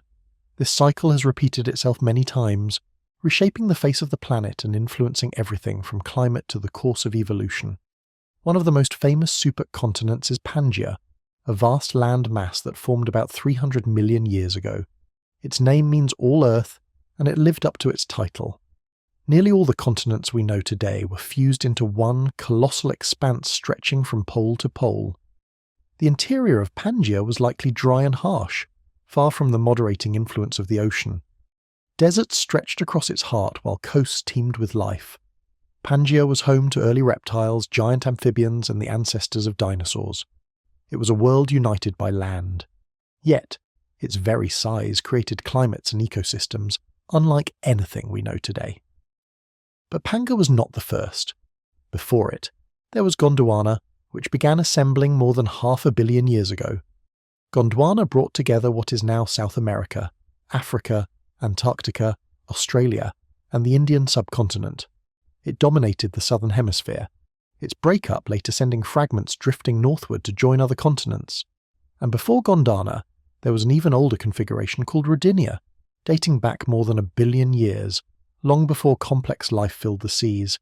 Each supercontinent has its moment in the planet's story, a fleeting arrangement in the slow dance of tectonic plates. Pangaea eventually split apart just as its predecessors had. Around 200 million years ago, rifts opened and the land began to tear into pieces. The Atlantic Ocean slowly widened, separating the Americas from Europe and Africa. India drifted north, colliding with Asia to raise the Himalayas. Australia slipped free of Antarctica and wandered into the Pacific. The world map began to resemble something closer to the one we know today, though the continents are still moving even now. This breakup was not random. It was driven by the same forces that built Pangaea in the first place: mantle convection, subduction, and rifting. Plates collide to form supercontinents, but heat trapped beneath such vast landmasses eventually pushes upward, splitting them apart. The process is like a cosmic heartbeat, continents coming together, drifting away, and then reuniting in new configurations. Geologists believe this rhythm has repeated at least 3 times, perhaps more, each cycle spanning hundreds of millions of years. The supercontinent cycle has left deep marks on Earth's history. When continents gather, sea levels often fall, exposing wide stretches of land and altering ocean circulation. When they break apart, shallow seas form along rifted coasts, creating habitats that can spark evolutionary booms. Climate, too, is reshaped. A giant supercontinent may disrupt global wind patterns, while its breakup can spread landmasses into new latitudes, altering rainfall, temperature, and ocean currents. Even mass extinctions have been linked to these shifts as ecosystems struggle to adapt to the changing stage. The cycle is not finished. Just as Pangaea split, today's continents will one day collide again. Scientists have speculated about the shape of the next supercontinent, often called Pangaea Ultima. If current plate motions continue, the Atlantic Ocean will eventually close, bringing the Americas back into contact with Europe and Africa. Meanwhile, Africa will continue moving northward, colliding fully with Europe to raise new mountains where the Mediterranean Sea once lay. Australia may drift further north to join Asia, while Antarctica might move into warmer latitudes. The result would be another colossal landmass ringed by a vast global ocean. The timescale for such a union is immense, hundreds of millions of years. Humanity will not be here to witness it, but the cycle will continue regardless. To think of Pangaea Ultima is to imagine a future Earth utterly transformed, where familiar coastlines vanish and deserts stretch where oceans once lay. It is a reminder that even the map we take for granted is temporary, one more moment in a restless story. The supercontinent cycle is perhaps one of the most humbling aspects of geology. It shows us that permanence is an illusion, that the very ground beneath us is temporary. Mountains rise and fall, oceans open and close, and continents wander like slow, stubborn travellers across a vast and shifting stage. The names may change: Rodinia, Gondwana, Pangaea, Ultima, but the rhythm remains the same. There is something strangely comforting in this repetition. The Earth remakes itself not in chaos, but in cycles, patterns that endure across billions of years. The continents may wander, but their journeys follow a rhythm as steady as a heartbeat, as ancient as the planet itself. To look at a map today is to glimpse only one chapter, a fleeting arrangement of land and sea in a story that began long before us and will continue long after. The continents do not ask for permission, nor do they wait for us to notice. They drift, collide, and part again, shaping the world anew. And though we may never see the rise of Pangaea Ultima with our own eyes, the knowledge that it will come reminds us that the Earth is not finished. It is a planet forever in motion, forever rearranging, forever restless in its dance across the ages. The restless motions of Earth's plates are not only sculptors of mountains and makers of oceans, they are also quiet architects of climate and life. Though their movements are slow, the consequences ripple across millions of years, shaping the carbon cycles that govern the air we breathe, the ice ages that advance and retreat, and the very patterns of evolution that fill the planet with living diversity. Plate tectonics is more than geology. It is an unseen guide to the history of life itself. At the heart of this connection lies the carbon cycle. Carbon is the currency of life and climate, traded constantly between atmosphere, oceans, rocks, and living things. Volcanoes, fueled by subduction, and mantle, plumes, are one of the main sources of carbon dioxide released into the air. Every eruption, every vent, every steady exhalation from the deep mantle adds to the atmosphere, warming the planet and feeding photosynthesis. But tectonics also provides the counterbalance. When mountains rise, their exposed rocks weather under the assault of rain and wind. This weathering draws carbon dioxide from the air, locking it into minerals and carrying it back to the OCE. Subduction then drags this carbonary back into the mantle, completing a cycle that has run for billions of years. This long-term balance is why Earth has remained habitable for so long. Without tectonics, carbon dioxide would either build up endlessly, turning the planet into a greenhouse like Venus, or be trapped forever in rocks, leaving Earth frozen like Mars. Instead, the ceaseless motion of plates keeps the system in check, ensuring that carbon is recycled, released, and withdrawn in a rhythm that allows life to flourish.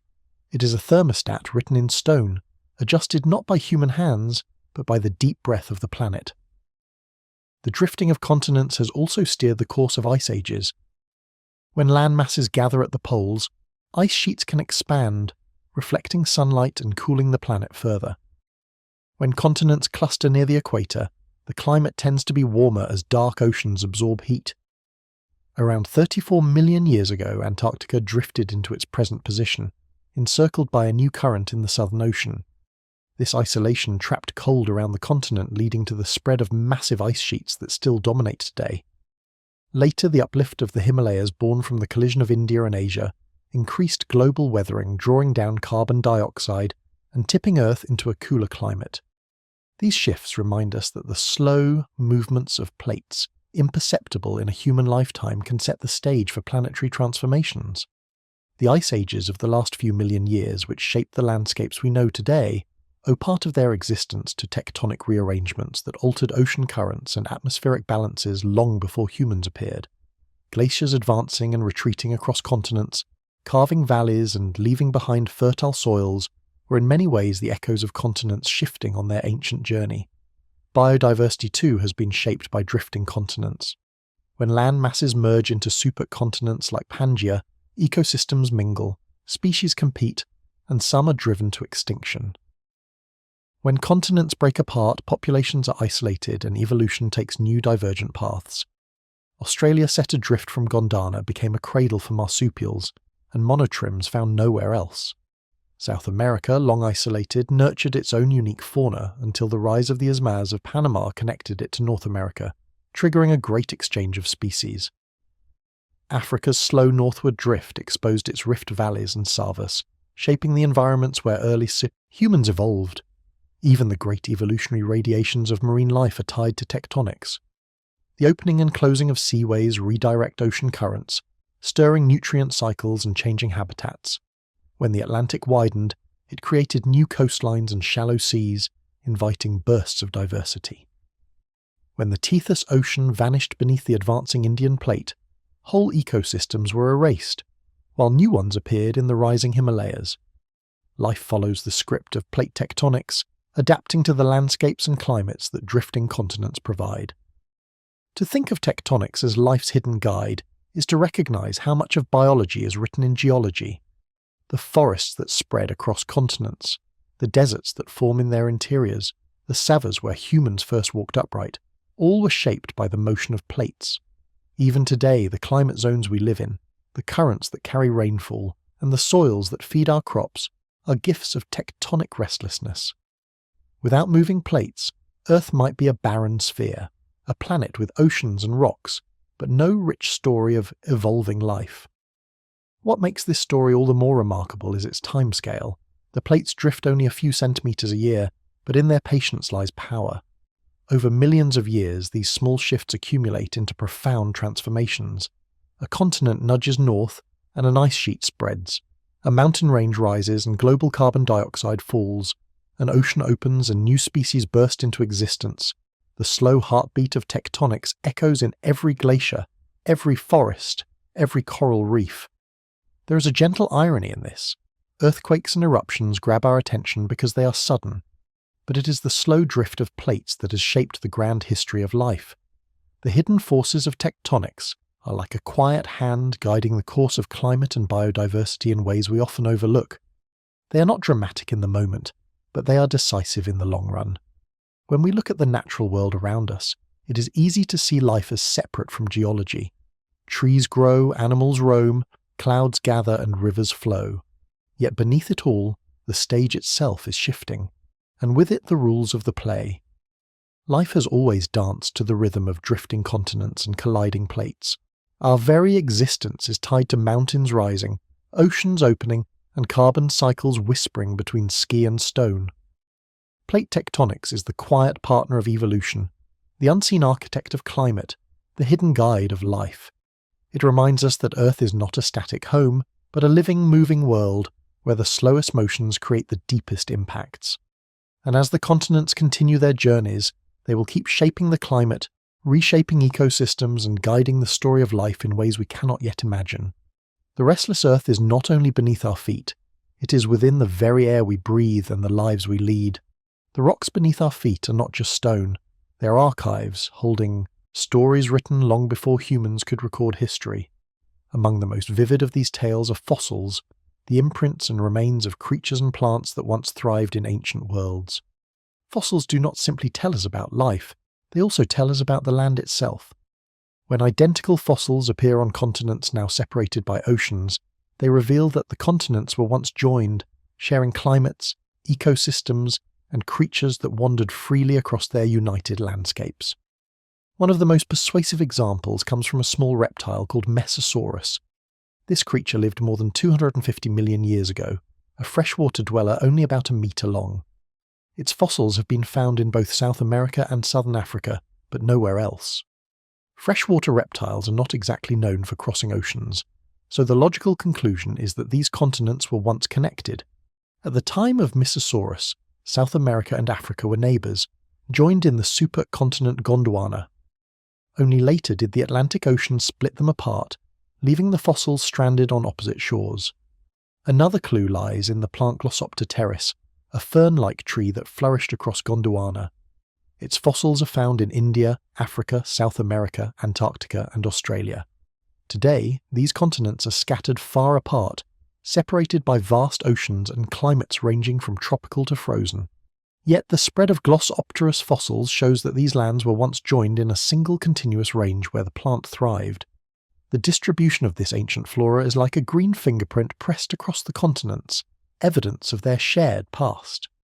Dinosaurs too leave behind migration stories told in stone. Fossils of similar species appear on continents that are now distant neighbours. For example, fossils of the carnivorous dinosaur Allosaurus in North America share striking similarities with related species in Africa and Europe, suggesting land connections in the Jurassic period. Sauropods, those long-necked giants, left their tracks across South America, Africa, and India, walking across landscapes that would later be torn apart by tectonic rifting. Their presence in multiple regions is not coincidence. It is testimony to a world where continents had not yet drifted to their current positions. The story extends even further back into forests that once stretched across now separate continents.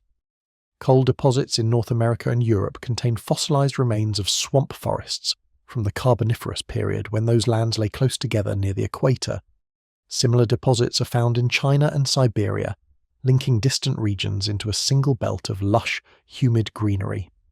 The spread of these ancient forests is a map not of today's world, but of a world long gone, when continents were arranged in patterns that only fossils now reveal. Some of the most striking fossil evidence comes from Antarctica, a land we imagine as lifeless ice.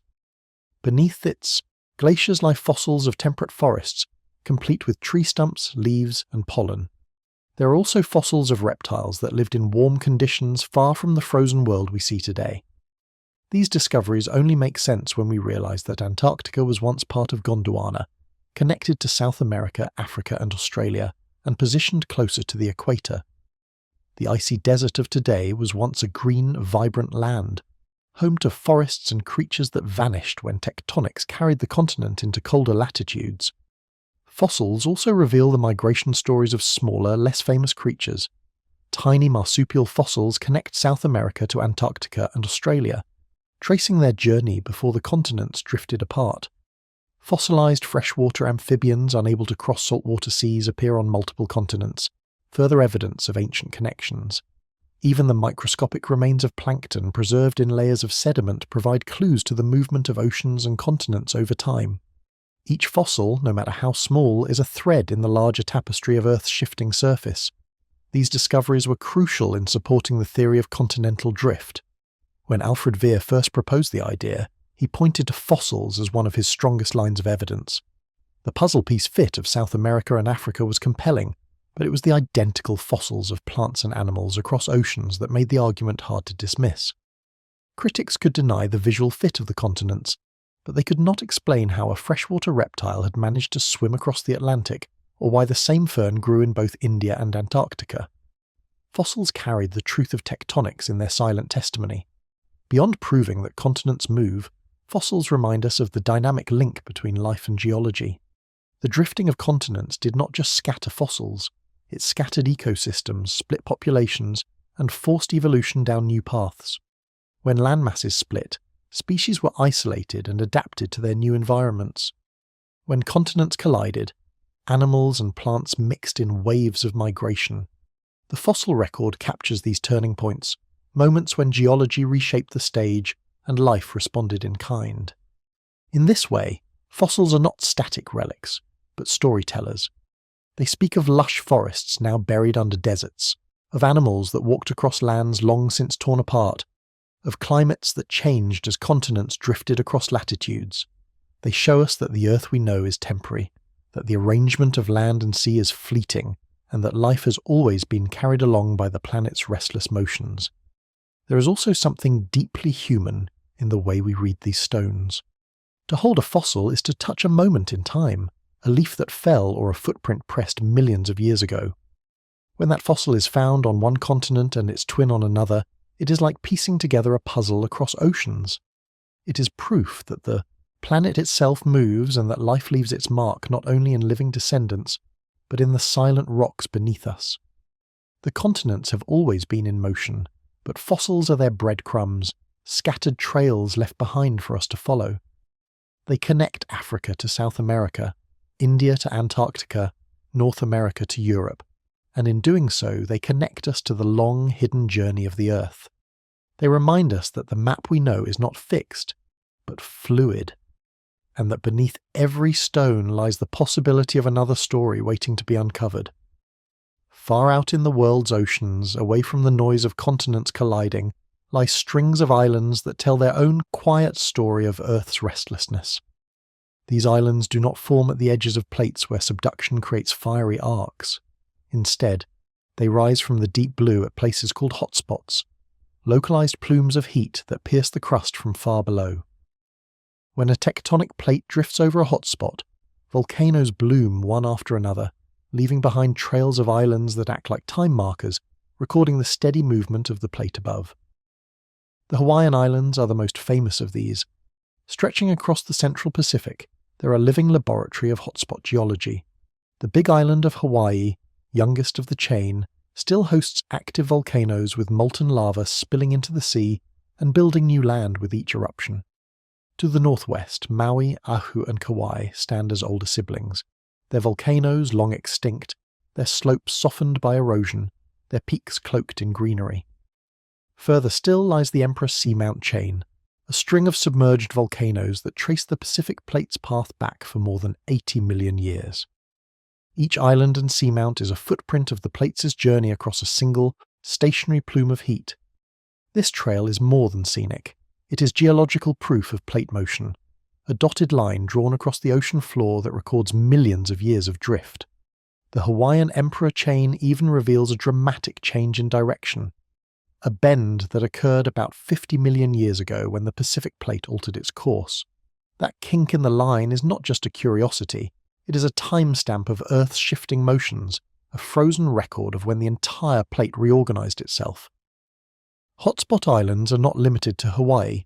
Iceland sits atop a hotspot where it meets the mid-Atlantic ridge, a rare combination that fuels constant volcanic activity. The Galapagos Islands in the eastern Pacific owe their origins to a hotspot, as do the Canary Islands in the Atlantic and Reunion in the Indian Ocean. Each chain has its own personality, shaped by the interplay of plume, plate and ocean. Some are lush with life, others stark and volcanic, but all share the same quiet origin. A stationary source of fire beneath a moving crust. Volcanic island arcs, meanwhile, form in a different way, though they too trace the story of tectonic restlessness. Unlike hotspot chains, arcs arise above subduction zones where oceanic plates sink beneath one another. As the descending slab melts, magma rises and erupts to form a curved line of islands. The Aleutian Islands of Alaska, the Mariana Islands of the Western Pacific, and the Lesser Antilles of the Caribbean are all arcs born of subduction. These arcs mirror the trenches below, curving across oceans like delicate threads. They are built by collisions, yet they carry the same sense of patient beauty as hotspot islands. Volcanoes rising from the sea, shaped by forces hidden from view. Island arcs have played an important role in Earth's history. They are stepping stones across oceans, routes for migration of species, and even seeds for continents themselves. When arcs collide with larger landmasses, they can weld onto them, adding new crust and expanding continents bit by bit. Over billions of years, arcs may have been crucial in building the continents we know today, stitching together fragments into larger bodies of land, the beauty of islands, where the hotspot chains or volcanic arcs lies in their dual nature. They are born from violence, eruptions, lava flows, and fiery plumes, but they settle into havens of life. Hawaii's slopes are covered in rainforests, waterfalls, and coral reefs, nurtured by volcanic soils rich in minerals. Iceland's stark lava fields support mosses and birds that thrive in the cool North Atlantic. Even the barren, windswept islands of arcs become home to seabirds, plants, and human communities, all finding a way to live on land that did not exist only a few million years before. These islands also remind us of scale. To us they feel permanent fixed places on the map, but to the Earth, they are fleeting. Hotspot islands slowly sink as the crust beneath them cools and subsides. Waves erode their shores, winds wear down their peaks, and in time they vanish beneath the sea, becoming seamounts like those that trail behind Hawaii. Arcs, too, are temporary, shifting as subduction zones migrate and trenches shift. The islands we know today are only chapters in a longer story, their beauty caught in a moment between creation and disappearance. There is a quiet poetry in how these islands chart the motion of the plates. A hotspot chain is like a dotted line written across the ocean, spelling out the story of drift. An arc is like a stitched seam binding together pieces of crust into larger holes. Both speak of movement that is invisible to us in the present but undeniable, when traced over millions of years. They are the punctuation marks of tectonics, small but eloquent reminders that the Earth never stands still. To stand on a volcanic island is to feel close to the heart of the planet. Beneath your feet lies a rock that was once molten, lifted from deep within the mantle and poured out into the open air. The very ground is new, born from fire and cooled into solidity within a span of time that is short by geological standards. Look to the horizon and you may see older siblings in the chain, their peaks softened, their volcanoes long dead. Look further still, and beyond the waves lies the unseen trail of seamounts, marching back into the past. Islands in the stream are reminders that Earth's creativity is patient. They appear in the middle of vast oceans, remote and improbable. Yet they are inevitable products of the planet's restlessness. They are markers of time, of drift, of fire, meeting water, and of land emerging where none existed before. Whether lush with life or stark and volcanic, they are chapters in the grand narrative of geology, each one a fleeting stop on the journey of the plates. And as the plates continue to move, new islands will rise while old ones sink, chains will lengthen, arcs will shift, and the ocean will never stop remaking itself. The Earth is not content to leave its oceans empty. It fills them with these quiet markers of motion, these islands in the stream, each one a testament to the restless beauty of a planet always in motion. For as long as humans have walked the Earth, the ground beneath them has been both a comfort and a mystery. Solid rock, fertile soil, and steady land seem the shest of foundations. But when that ground trembled, cracked, or suddenly erupted with fire, people reached for explanations. Before seismographs and plate tectonics, there were myths, stories woven to make sense of a restless Earth. These tales gave meaning to chaos, turning quakes and eruptions into acts of gods, monsters, or spirits hidden below. In Japan, earthquakes were said to be caused by a giant catfish named Namazu. This enormous creature lay deep beneath the islands, wriggling in the mud. Most of the time it was held still by the god Kashima, who pinned it down with a stone. But whenever the god's grip loosened, Mazu thrashed and the land above shook violently. Even today, images of the giant catfish appear in old woodblock prints, reminders of how people sought to explain the unpredictable jolts of their homeland. Across the Pacific in ancient Greece, it was Poseidon, god of the sea, who earned the title Earth Shaker. With a strike of his trident, he could stir the ocean and rattle the land. For the Greeks, earthquakes were not just natural disasters, but divine messages, signs of a god's displeasure or power. To live in such a land of myths was to see the trembling of the ground as part of a larger cosmic drama, one in which humans were only small actors. Volcanoes, too, drew the imagination. In Italy, Mount Etna was said to be the forge of Hystus, god of fire and blacksmithing. The eruptions were the smoke and sparks of his workshop, where he forged weapons for the gods.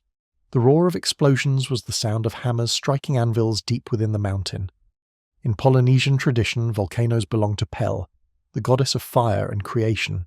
Her fiery temper was said to explain eruptions, while her lava flows were the traces of her power carving new land. People honoured her with chants and offerings, acknowledging the gifts and dangers of living on volcanic soil. In Norse mythology, the trembling of the earth was linked to the struggles of Loki, the trickster god. Bound in chains beneath the ground as punishment, Loki writhed whenever venom from a serpent dripped onto his face. His movements shook the land, sending quakes through Midgard, the world of humans. Even here, deep beneath icy mountains, the restless earth was imagined as a being alive with pain and struggle. The myths were not simply stories of destruction. They often reflected the double-edged nature of Earth's restlessness. Volcanoes could devastate, but they also created fertile soils and new land. Earthquakes could topple cities, but they also reminded people of the power of gods who protected or punished. By weaving disasters into myth, communities found ways to live with uncertainty, to respect the forces they could not control. Cultures from South America to the Pacific Northwest told of Earth shaking as battles between great beings below. In Chile, the Mapuche people spoke of the serpent Kai Kai, who ruled the seas, and her rival Trent Tren, who ruled the land. Their clashes caused floods, earthquakes, and the rising and falling of mountains. For the H-higher people of the Pacific coast, earthquakes came from a giant bird, the thunderbird, whose wing beats shook the earth while battling great sea creatures. Each tale was a lens, turning the unseen mechanics of tectonics into vivid narratives that gave both warning and meaning. These stories also reflected a profound human need, the need to explain. To face a trembling ground or a mountain spitting fire without context would be terrifying. By giving names and faces to the forces, by imagining gods, spirits, or monsters behind the chaos, people could find order and disorder. A myth could not stop an eruption, but it could tell people why it happened, and perhaps how to appease the powers behind it. Even in more recent centuries, long after scientific inquiry began to replace myth, the need for explanation remained. In the 17th and 18th centuries, some Europeans explained earthquakes as punishments from God for human sins. The Lisbon earthquake of 1755, which devastated the city and killed tens of thousands, sparked fierce debates about divine justice. Was it punishment for wickedness, or a test of faith? Philosophers, theologians, and scientists all grappled with the question, showing how deeply humans craved meaning in the face of disaster. Today we understand the mechanics. Plates grind, stress builds, magma rises, and pressure is released. But the myths still linger, woven into culture, art, and memory. The idea of a god of fire working beneath a mountain or a restless serpent shifting the seas still resonates, even if we know the geological truth. They remind us of a time when imagination was the only tool available, when stories were the bridges between fear and understanding. There is also a curious parallel between myth and science. Both in their own ways are attempts to explain the same phenomena.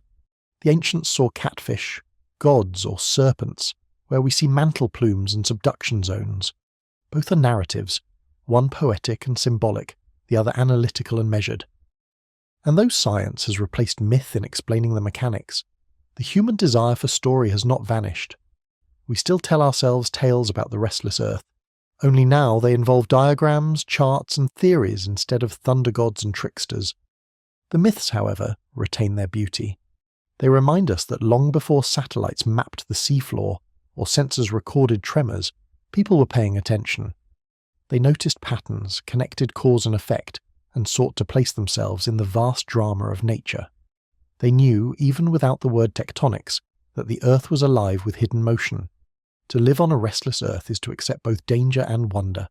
Myths gave that restlessness a face, turning terror into story, uncertainty into tradition.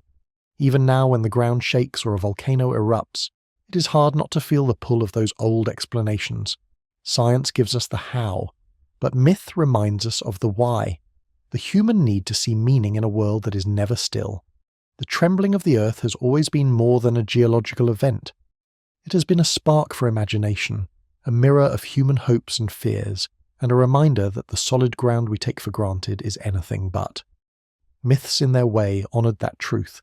They may not have described mantle convection or subduction zones, but they captured the essence of a restless planet alive and unpredictable, always moving beneath our feet.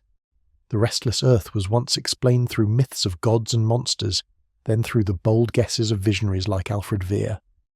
Today, however, we have tools of remarkable precision to peer beneath the surface and watch the plates move in real time. Geology is no longer confined to chisels and hammers in the field, though those remain useful. It now includes satellites orbiting far above, sensors listening deep below, and computer models capable of simulating millions of years of tectonic motion. To study the ground beneath our feet, we often look far beyond it. One of the most powerful tools is the humble seismograph. These instruments record the vibrations of the Earth, tracing out the wiggles caused by earthquakes, explosions, or even the subtle shifts of ocean waves. A single seismograph can capture the moment when stress is released along a fault. But a network of them spread across the world becomes something even greater, an X-ray machine for the planet.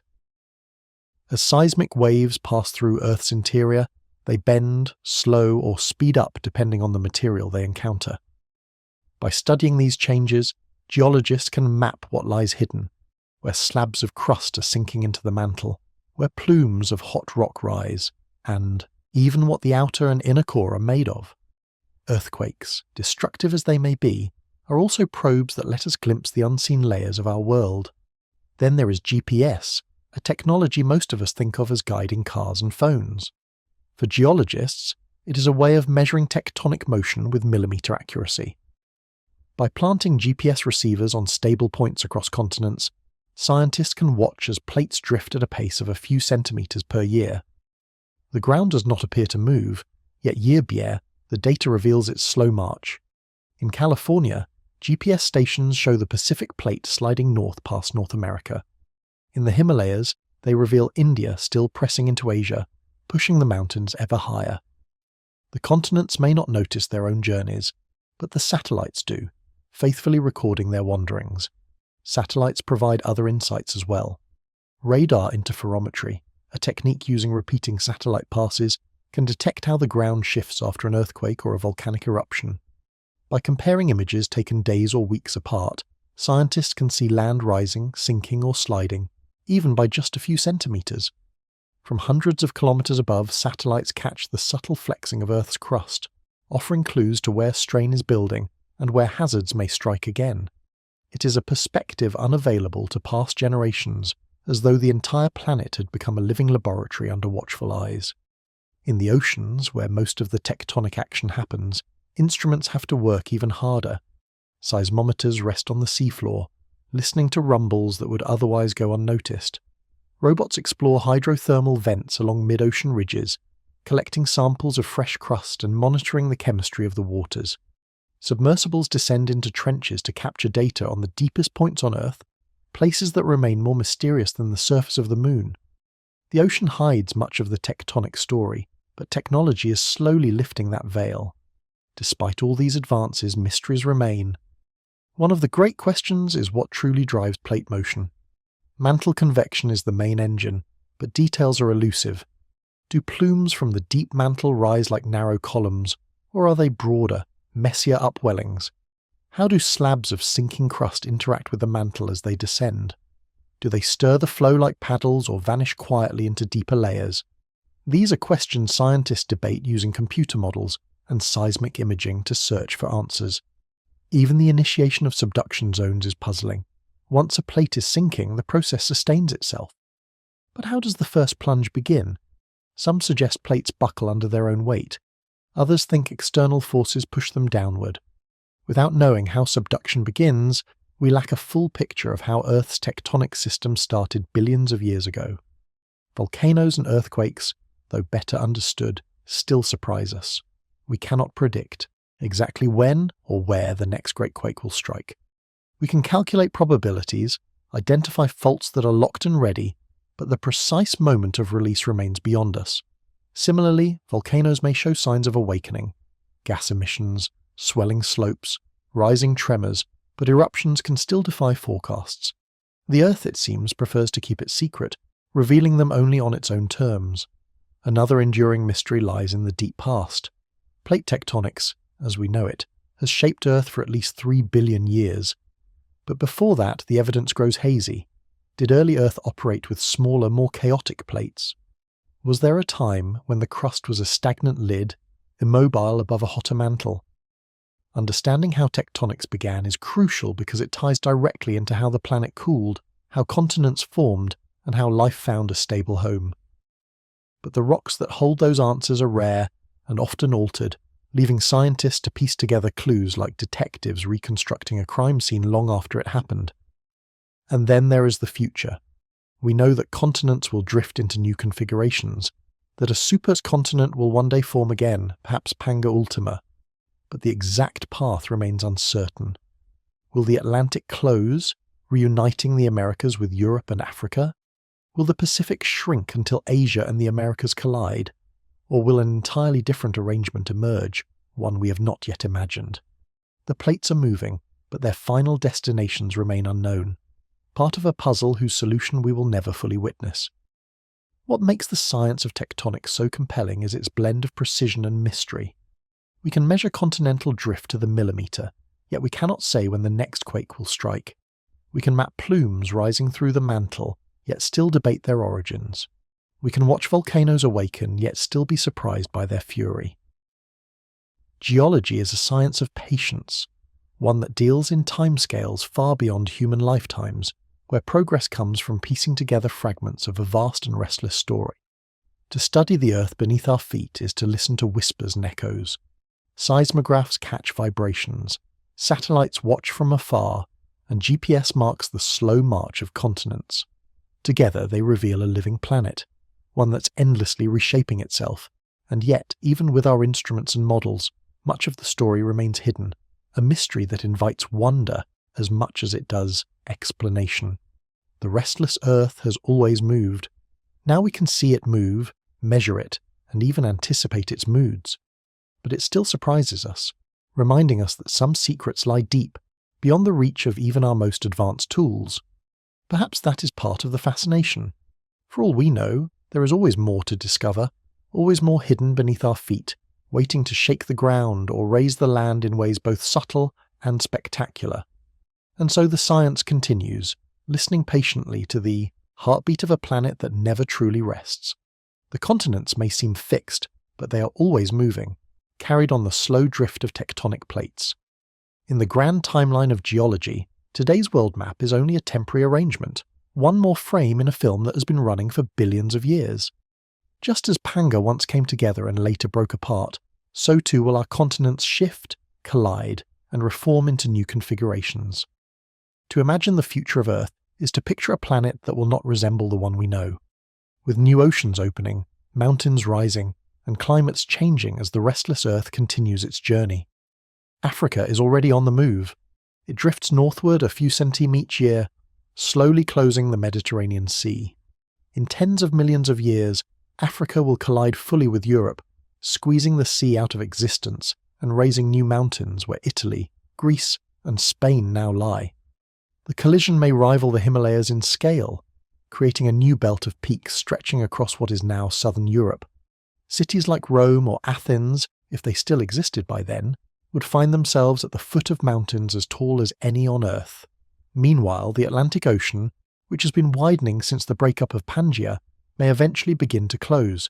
If subduction zones form along its margins, the ocean could shrink until the Americas and Europe and Africa meet again. Over hundreds of millions of years they could rejoin in a new supercontinent. Some scientists call this hypothetical landmass Pangaea Ultima the next great unification of the world's continents. In this vision of the future, the familiar shapes of the Americas, Africa, and Eurasia are pressed together into one sprawling continent ringed by a vast ocean. Other models suggest different outcomes. Some envision all the continents drifting northward toward the Arctic, creating a supercontinent dubbed AIA. In this scenario, the Pacific continues to shrink and Asia and the Americas fuse together at the top of the world. Another idea imagines continents reuniting across the Pacific, forming a supercontinent called Nova Pangaea. The details differ, but the theme remains. The map will change. The continents will not remain where they are, and Earth will continue its restless cycle of gathering and breaking apart. Whatever the arrangement, the impact on climate would be profound. Supercontinents disrupt global circulation patterns, changing winds, rainfall, and ocean currents. Vast interiors far from the sea would likely be dry and arid, while coasts would host narrow belts of fertility. Ice sheets might expand or contract depending on how the land clustered at the poles. Some periods in Earth's past supercontinent cycles were marked by icehouse climates, others by greenhouse conditions. The arrangement of continents is not just a matter of geography. It is a major driver of the atmosphere and the long-term balance of life. As continents collide, mountains will continue to rise.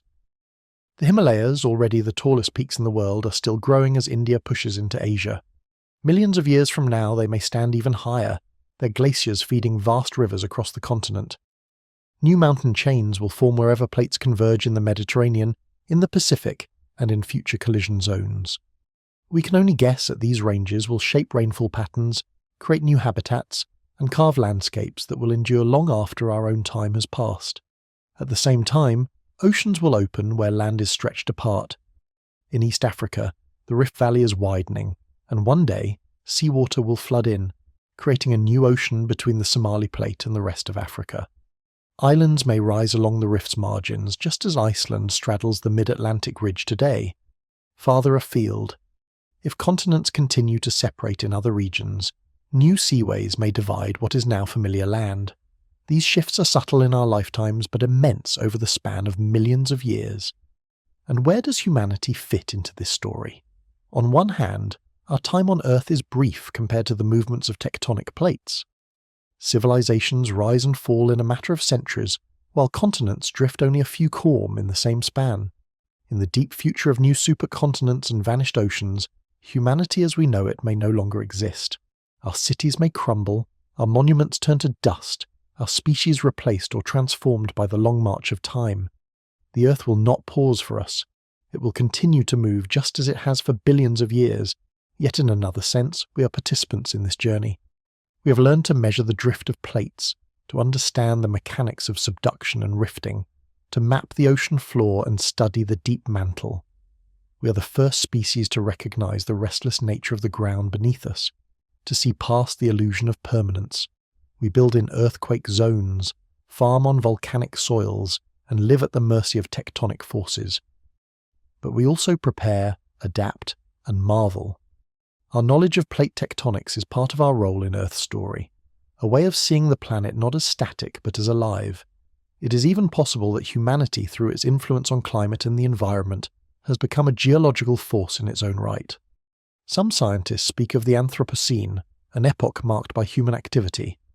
Our reshaping of landscapes, our emissions of carbon, and our engineering feats may leave traces in the geological record as distinct as any mountain building or volcanic eruption. In this way, we have joined the restless Earth as co-authors of its history, even if only for a brief chapter. The future of the restless Earth is certain in its uncertainty. Continents will drift, oceans will open and close, mountains will rise, and climates will shift.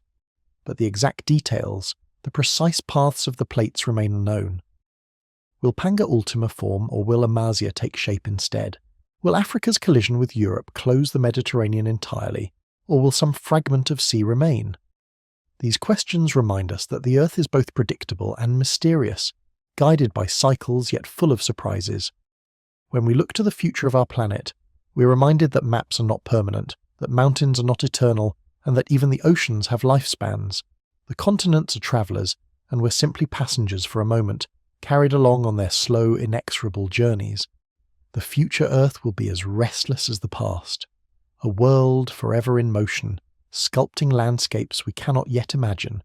And though we will not be here to walk its mountains or sail its seas, we can picture them knowing that the ground beneath us today is only a temporary stop in the endless journey of a living planet. Time moves differently for the Earth than it does for us. Human lives are measured in decades, centuries at most, while the planet measures in millions and billions of years. To us, a century feels long, an empire eternal. To the Earth, such spans are little more than flickers, brief moments in a story that has been unfolding since fire first cooled into stone. When we look at the restless motions of tectonics, the patience of the planet becomes clear. Mountains rise not in years, but in eons. Oceans open and close over spans so vast that even the oldest human records cannot capture them. We live in the middle of a story too long for us to ever read in full, yet within that patience lies quiet power. The shifting of plates so slow as to be imperceptible has shaped every coastline, every valley, every range of peaks on Earth. It is the storyteller of the landscape writing in stone rather than ink. The Himalayas are one of its chapters, the Atlantic Ocean, another the deserts of Africa, the rainforests of South America, the icy expanse of Antarctica. All of them bear the signature of tectonic drift. It is a story written with immense restraint, every sentence taking millions of years to complete. But when we step back and take in the whole, the narrative is grander than any history book, deeper than any myth. The patience of tectonics is easy to miss because it works on scales so far removed from human perception. The ground feels solid, unmoving, dependable. But if you could speed up time, the continents would flow like rafts on a pond, colliding, splitting, reshaping themselves in an endless dance. Mountains would rise like bread in an oven, seas would spread like ink across parchment, and the map would look less like a fixed chart and more like a kaleidoscope in motion. We catch only glimpses of this through earthquakes and eruptions, sudden reminders of the restlessness below. The true power of tectonics, though, is in its steadiness, its unhurried shaping of the world. For humanity, the challenge is to recognize our place within this immense timescale. Our cities, our monuments, our very species are recent arrivals. Stonehenge is only 5,000 years old. The pyramids just a little older. The Himalayas, by comparison, have been rising for tens of millions of years, and they are still climbing. The Atlantic Ocean has been widening for 200 million years and continues even now. Against such measures, our works are brief sparks, bright and fleeting, while the Earth's work glows steadily across eternity. And yet there is comfort in this. The Earth is patient not just in its changes, but in its companionship. While civilizations rise and fall, while languages are born and forgotten, the planet continues its quiet motions, providing a stage on which life can unfold. We may notice its sudden jolts, but the deeper story is one of constancy. A planet always alive, always moving, never truly still.